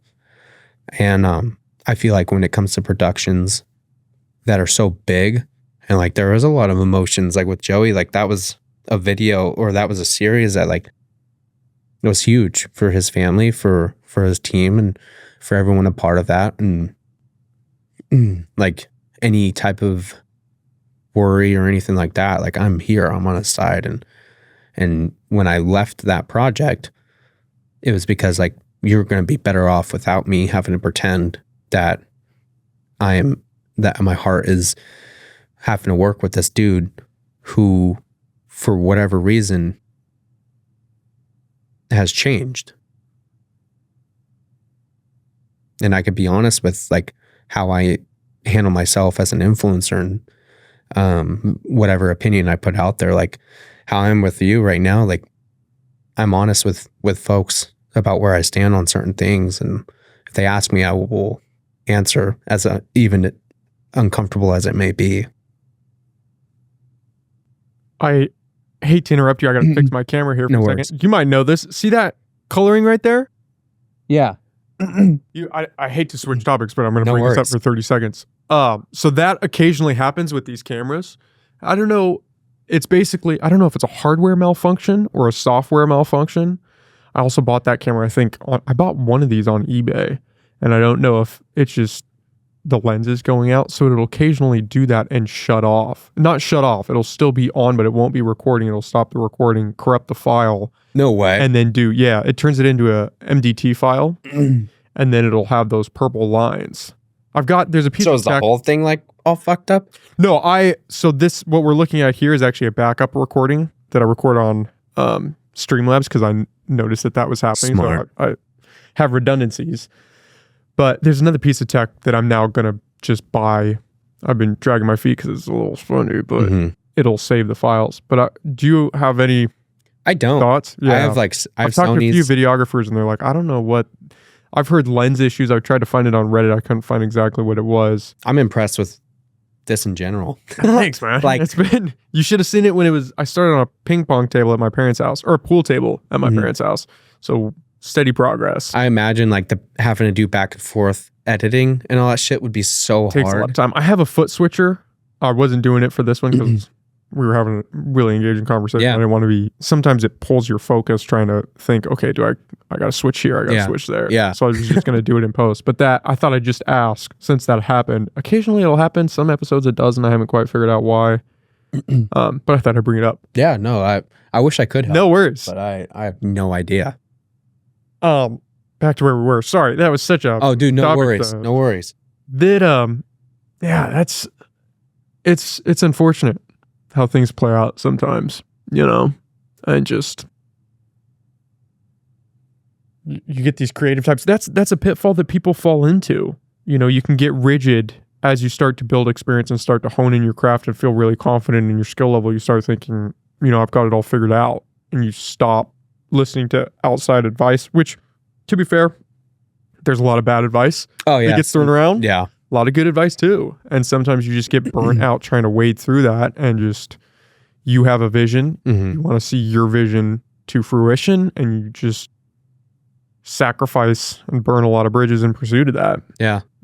It's hard working with friends. It is. If they have a different perspective like that, like this is business, or are we going to enjoy the process? What you want to do? You want to wake up, go to work. You guys are creating a cool project. Let's enjoy the process. Yeah. Let's have fun out there videoing this and doing this production. Let's enjoy this. It's going to be a few months. Why have it be a bad time? Yeah, especially if like a client's paying you to do that and you want to make their vision come to life. And like some people say it like, yeah, we're doing it for the client, but other people like actually mean it. And if your creative control is in question, it's something that like gets in the way of the project to the point where you're putting down a client. That's Like a you're bridge. not, That's a yeah, bridge too far. yeah. Like you have to check your ego and you have to check like where you're at mentally and why are you like saying this shit to people? Like that to me, well, that's part of why I can't go down to LA either. Like the night before I left in July, like my dad, I'd seen him like tear up twice in my life. One was like when him and my mom were going to get divorced at one point. And the second was that night. And he had just asked me to just stay me. And like there was like a kind of like a bittersweet, like you're going off to do your thing in life. And like that's something I will always be me. And like it's not, you could voice your opinion without being an asshole. And I think some people don't know how to do that. And like for me, I am a people pleaser. It's been hard at times in my life. And then in others, it's been very rewarding. If it's a project that I love and I want to be a part of, and it's something that makes the client happy, and like I'm getting paid, well for the service that I'm providing, like people pleasing in production and all that stuff that's a good trait to have. But if it's something like where you're not, like I said, like if both sides can benefit greatly and you guys are both like into the project 100%, like that's awesome. If you're not, and you're just looking at it as a job, I'm like, man, I wouldn't feel comfortable putting that under my body of work because your heart wasn't in it all the way. And it's just because you don't have creative control over every ounce of everything. Like that's fucked. So like when I work with clients, like, dude, I have such a huge like fear that they won't like it. And usually they always like do. But I think that like that drives me to even be better because like I have to be. And like I said, yeah, it's hurt me in some regards, I think with stress, but never with work because I care so deeply about what the client is going through and what they want and how to make their vision come to life. And that if I can, kind of spew my style on it and they do love it, it helps me grow too. So yeah, with that project, there like with that creative difference, it is what it is. Like I can't claim I know all about construction, but I'm obsessed with whatever project I get a hold of. And I think for me and our friendship, like that, being able to see like video production and learn all that stuff, like you're either on my team or you're not. I'm going to learn it either way. And I'm going to get big production projects either way. I would much rather you be on my team. But if you're not, that's okay. Like I'm going to do what I need to do and what I love. I love people and I love seeing them happy and love storytelling. And when you do that, when you genuinely love something, there won't be anything that holds you back. No jerk, no nothing. And that situation was so emotionally charged, with like gaslighting and shit like that. Like it was hard. It definitely was. And that was like a lot of stress for some time. But, I've gotten past that. Like definitely have some really good friends in my life that are just like, they're there and they're down to do whatever I want to do.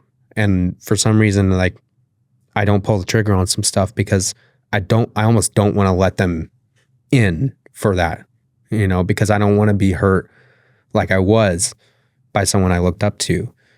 But I'm at the point where I'm like, I have to lead the way and I have to establish that with friends. Like if you're part of my project, like it's my project and I will always be open to ears, but I'm not giving you guys that type of control unless I have absolute trust that you're going to be for the client first and foremost and the well-being of the project. And it's different if it's a solo a solo project in the sense that it's one direction and one person leading that direction, and then everyone kind of falls in line. You'd hope there's still collaboration when it's beneficial, but you are working in pursuit of one vision. But if it's a collaboration in the direction like you two were doing, you got to have a little give and take and be open to some new ideas and maybe seeing it from a new light. And you are both different people with different experiences, and you can bring that to the table in a beneficial way to where it translates into an incredible project and an enjoyable experience. Yeah. I think is what we all want. Yeah, exactly. And we can look at each other and be like, yeah, we are different. Like, I'm very whimsical, and if it needs more structure, then that's something like I worked so hard on. There were some things that I was put down on, like being a bad interviewer or being called like, you're not a producer. Like, I worked with producers, you're not a producer. And I'm very much like, okay, what's the solution here? Like, how can I get better? And when there was a little bit of like shadiness in the sense of like, people were saying this. Okay, what people were saying that? Can't tell you. Okay, well, I'll ask. Don't do that. It's going to make the situation worse. I'm like, well, fuck. Give me some feedback. Give me some feedback that I can work off. Like, I'm always about progressing. In sports, that's how you have to be. You watch film, you progress, and you be hard on yourself to the point where you are obsessed. Like, and if I'm not given that type of feedback, it's almost like it's hard to kind of wrap your mind around, because it's just like you're meeting a stone wall, and you're like, nope, you're not good enough for this type of stuff. So I'm like, okay, well then you have your control over the whole project. My job as the producer was to make a year and a half worth of shit to film into a document, structure that, stay in communication with everybody, learn what I need to learn about the project, and have fun. I did that. You clearly don't need me. So there you go. And I'll go off on my own. Now it's cool because I got to the point where I'm like, yeah, I could produce all kinds of stuff. Like, I do TV commercials on my own. And I have a good relationship with like A4 Media, who runs a lot of the stuff with Optimum up here, a lot of TV stuff. A company out of Reading that does like, like the Fox News up here. My commercials air on there, and Hulu and stuff like that. So I have relationships with different businesses, and people run through me. Like, my clients will, like a radio ad, if they want to run it, it does not run if I say it does not run. And it's cool to be able to collaborate with different stations and be a part of that project, like these different projects. And if it's in like the benefit of the client, like, I will do it. But it's yeah, that was hard to like have the confidence and to work on projects when like clients who, you know, they're millionaires and like they have success in what they do, like when they are trusting everything with you, but like the person you look up to won't help you, won't teach you the shit that you want to learn and are eager to learn, because they're in fear of like you taking over whatever goals that they have. Yeah, that rocks you a little bit. Yeah, it fucks with your confidence. Yeah, it did. It definitely did. Like, I feel like anxious right now talking about it a little bit, because I'm like, you know, when you look back, like, I have like memories with this person who I'm like, fuck, we're going to make movies together one day. You know, we're going to do big projects together. And like, that's just not a reality right now. Maybe, you know, in the future, probably not. Like, but yeah, I the friends I have now in like the video space, like, they understand, like, you know, I'm open to working with like even people like Mr. Beast or like Ryan Reynolds' team. Like, if I get the opportunity, I could go. Like, what's hopefully holding me back from like working with Malachi and like my buddy Hunter on bigger projects, because we worked on a couple things together, and we were thinking of joining forces and just having a team, like Rough Collective, like they do great work. And I think it's because they collaborate with each other. But I was like, I might be going off and doing my own thing. And I was so nervous to like tell them that, but they were open to it and like just good friends about it. And Malachi still like refers work to me, and I do the same for him. And Hunter, like, it's cool. And I think that's how it should be in the space, especially as a creator, because it can be very like lonely and daunting and hard to find a footing and yeah, a group of people that you can work with that aren't going to screw you over. Mm-hmm. It's challenging, man. Yeah, it could be hard. Yeah. It's just one of those things. And I don't know. I mean, obviously I'm from the outside, so I can't really speak on it, but it's just, that's one of those things, especially with a creative process like that, and tempers are all over the place, and you've got deadlines, and you're trying to work towards this goal, and sometimes shit just hits the fan. It must have been hard though to step back from a project that you had already been so involved in. Oh yeah. I mean, how long had you guys already been shooting up to that point? Months. I mean, we started in August of last year. Left, I think, in March. Damn, so you had some time. Yeah. We were engrossed in that stuff. And process of everything. And what happened was like the first episode comes out, or I think the first or second. One of the episodes were about to come out in like 2 days, and he has sent a copy over to the client. And I had been a part of like the whole process with editing and everything. Obviously, you let the editor do their thing, but when you're producing the dang thing and you're part of it, like you want to see, and being in the editing room is a cool feeling. Like he has a badass setup, and you let him do his thing, like, and you just get to watch. And I liked that. But not being a part of that or even getting an edit, like I found out when the client like posted something on his Instagram story, and I'm like, what the fuck? Like 2 days before, I'm supposed to see this stuff. I asked him about it, and he's like, bro, what are you doing? And I'm like, okay, did you or did you not send him the first episode or the second episode or whatever? And he's like, no, I sent him some interview stuff just to clarify shit. And I'm like, well, I've seen that clip like 1,000 times. It was part of the intro. And followed up with that question a little bit later, and he's like, I don't even know like what clips were all in it. And I'm like, no, like when you're editing, you get so intimate with all the videos, all the clips that you have to see. And if you send something to a client, which is very rare, like most people won't do that. If they want full control, they want to send out the final edit, get the go ahead, and boom, that's that. I was like, okay, I'm gonna ask Joey how he liked the first episode.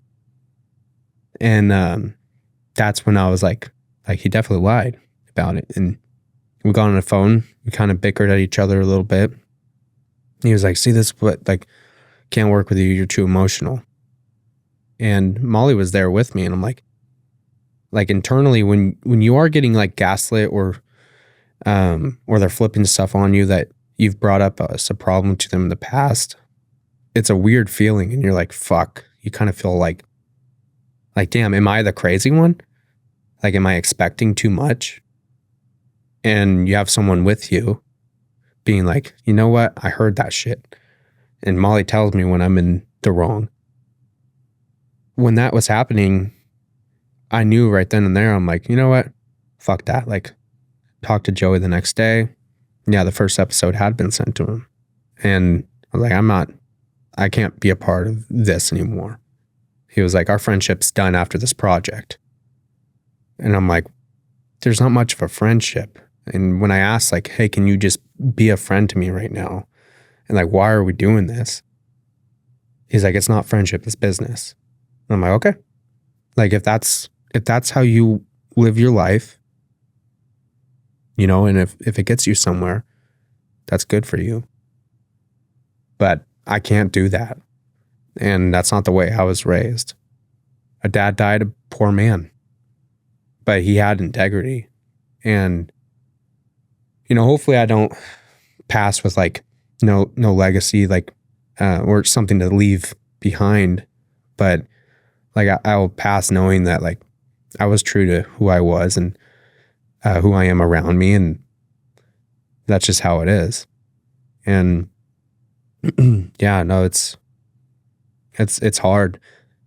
I've talked with like a few people on it and like clients, and they're like, you know what? Like, you will find success. Like, anyone who is in your industry who is of service to people, you will find success in what you're doing. And right now I'm very fortunate to be like busy as hell and very close with everybody I get to work with.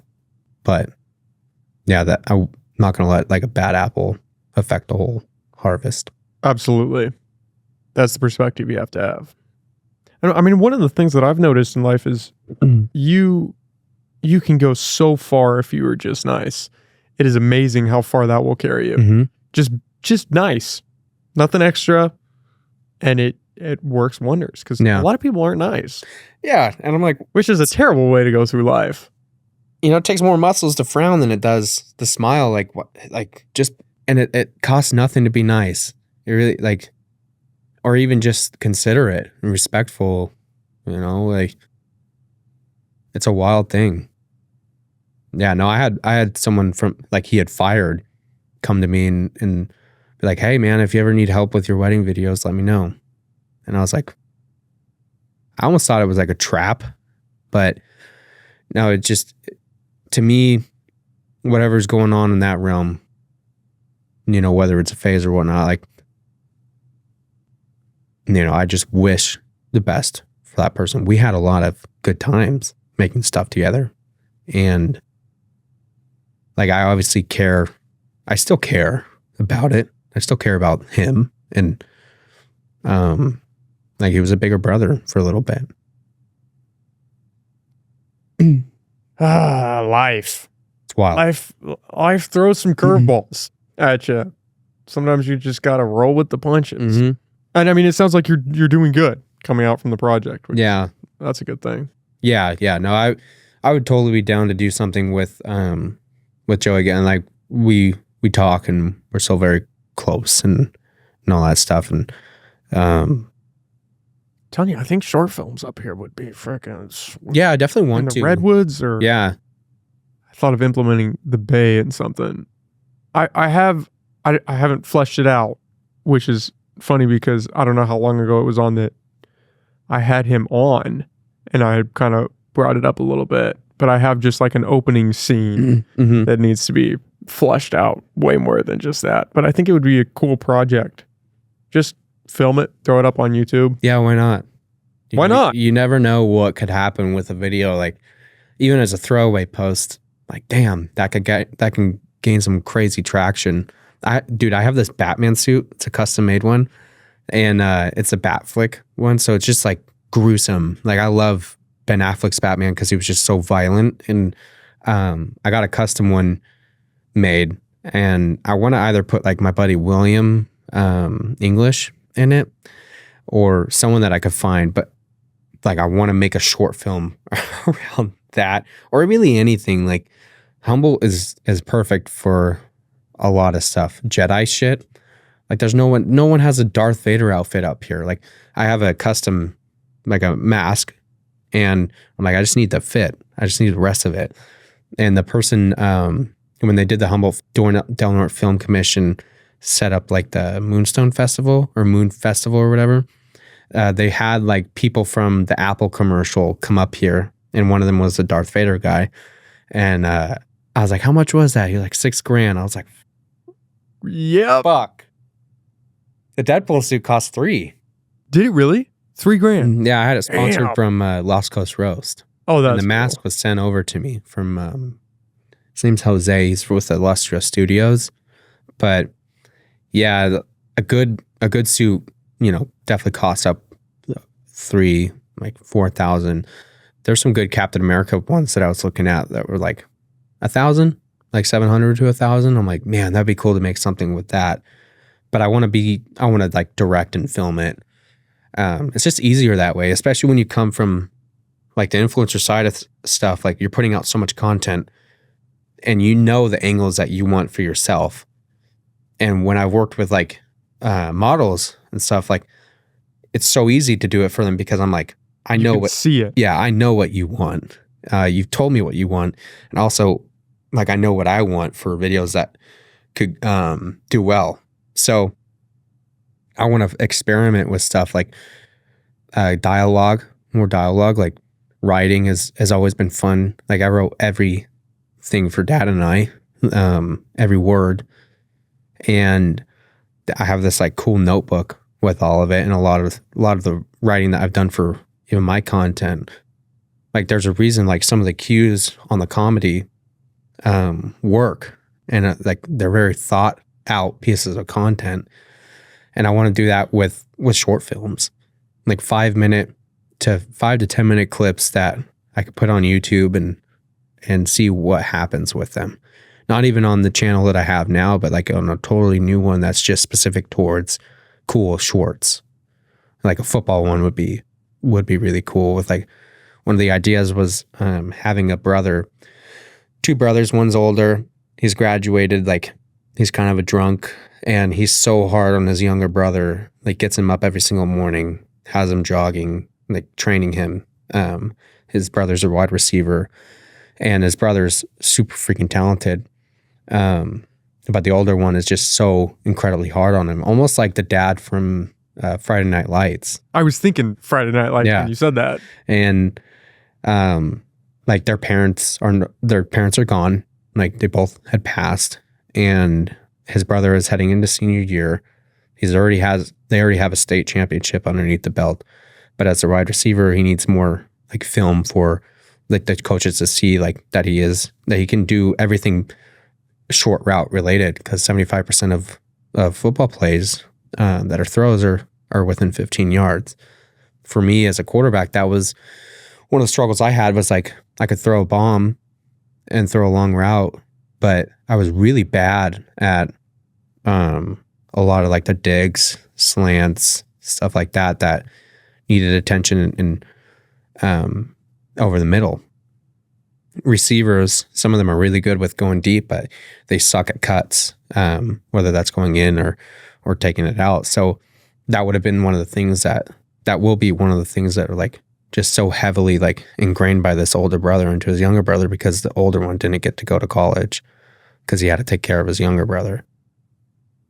You know, and it could be like set outside of COVID because a lot of the colleges had to close down during that time. And so it's stuff like that. Like that is just different, way outside of the scope of like Deadpool and things that are really more on family dynamic and, relationships. We'll have to collaborate on something. Dude, I'm down. We'll have to make something happen. Me and William talk about it all the time. Like, that would be really cool. Like, I could totally see you as like a lumberjack kind of figure. Like, you're just fucking like cutting, like chopping wood, and like you're getting away from the noise of like society. Like, I could totally see you in that type of like role. I had the idea for the short film. I guess we'll talk about it a little bit.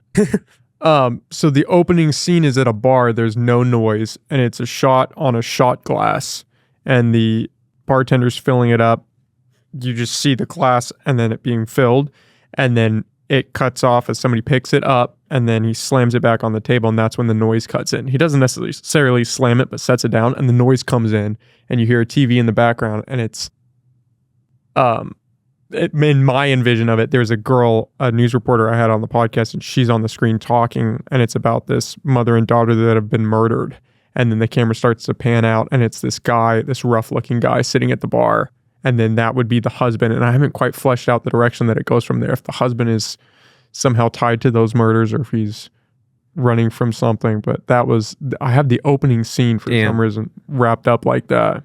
I think it would be really cool, like shot down in the shanty or maybe in 707, and then to tie in the bay somehow, I think would be like a cool shot. Like he's leaving the bar and it's raining. Mm-hmm. Just kind of broody where we're going into winter. Yeah. I've been kicking that around. Dang, that'd be sick. You have a look for something like that too. Something grungy, like drama, grungy. Thriller maybe. Yeah, Humboldt is perfect for that Humboldt's type of grungy. stuff. Like, dude, I mean, like you have Eureka's grungy. log and Yeah. log areas and the bay. Me and my friends, we threw me into the bay one time, for like it was kind of when I was doing like the cringy like comedy things, but I was like, this would be cool for someone who almost Sopranos set like to like you fucked me over on Johnny, like, and then he gets shot and just thrown right. Something like mobbish. Yeah. Yeah. Like we have the opportunities to do stuff like that here, and this community is so like artistic, but I feel like some people are afraid to put themselves out there like that. I think you just have to pull the trigger and the pieces would start to fall into place. I think the local businesses, if you needed a location to shoot, I think they would be all for it. I don't think it'd be a hard sell for that. Yeah, AA was always down. Yeah. Like, yeah, you guys have shot a lot there. Mm-hmm. Yeah, I think it's just pulling the trigger. But I think it'd be freaking. Bro, I'm down. I think it'd be fun. We gotta do something. I am down. We gotta do something. That'd be fun. I'm dead serious. Like, I'll hit you up with an idea, or if you even write something. I love writing. I'm not the best at it. Like, I'm really good with the skeleton idea of things and getting better with dialogue. But yeah, if you have some kind of idea that we can write together, I'm always. I say we do. Always game. Ray and Malcolm DeSoto, they're really good. Ray's like a director up here, and he's ex-military, and he's like head of the bar at the Ingomar Club. Oh, and he's always itching to film something. One of the things that we were talking about was like filming some of the scenes from the show that Matthew McConaughey was on. I don't think it's Lincoln Lawyer. He looked kind of like a drug addict, but he's a detective. Oh no! What is that movie? Dallas Buyers Club. Dallas Buyers Club. Yeah, it's not a TV show. No, it's not that one. Anywho, I'll send you a clip from it, but yeah, that'd be cool. Like, I thought like a Friends spoof in town would be a cool idea. Yeah. We were Justin. Just like a coming. We were all age. writing. We were writing something like that. Like, did you know how Sunny in Philadelphia started? No. So those guys, they got together. They rented out like a little bar. They had a $200 budget, a shitty camcorder. They filmed the pilot episode at this bar, sent it off to studios, and Fox ended up picking it up. Oh man, that's a cool origin story. And obviously Rob McElhaney, like all of them they're wildly successful now, and it just started it like amongst friends. And they weren't in LA, like they were in Philly. Like just that's some bar. Yeah. Like that's crazy. If you have like the will to do it, you definitely like do it. You just have to write it, film it. Obviously there's the hoops of, making something come to fruition with that, but like it's possible. And people, they like shitty shows sometimes. Like that's how I kind of think of it. Like if they like this, they might like what I make. These people get opportunities. We might be able to get an opportunity. And I think just having that mindset of like, it could happen. You have to keep that faith and then just do it. Just execute. See where it goes. Yeah. Yeah. Put up or shut up. Justin always said that. Like, all right, put show up me. Or shut up. Show me. Yeah. And I'm like, heck yeah. Like we can do something. We can make something. And I think I admire anybody who has like the courage to do that. All right, well, Tex, thanks for doing this, man. Yeah, We've been in here for some time. Yeah. I got to go do a little meal prep. And I don't know what time it is. 7 o'clock? 7:30? Yeah, wow. Thanks for doing this, man. Of course. Really, this was a lot of fun. I didn't know we were going to segue into some of the stuff that we did, but I'm glad that we were able to chat, and I hope I don't ruffle feathers too much, but yeah. No, this was great. This was a lot of fun. Cigars were a nice touch. Yeah, I know. Bro, thank you. That was like my second cigar ever. Okay. But yeah. Do you want to plug where people can find you, all your stuff, your channels? Simply Tex on everything. YouTube. I don't post too much on TikTok anymore and Instagram. Be on the lookout for some photography of nature. Yeah. Tex Scully Productions for all that stuff. And if there's a whole bunch of fake accounts on Facebook, just report them because there's some crazy people out there. But yeah, thanks, man. Yeah, thank you, man. This is great. Of course.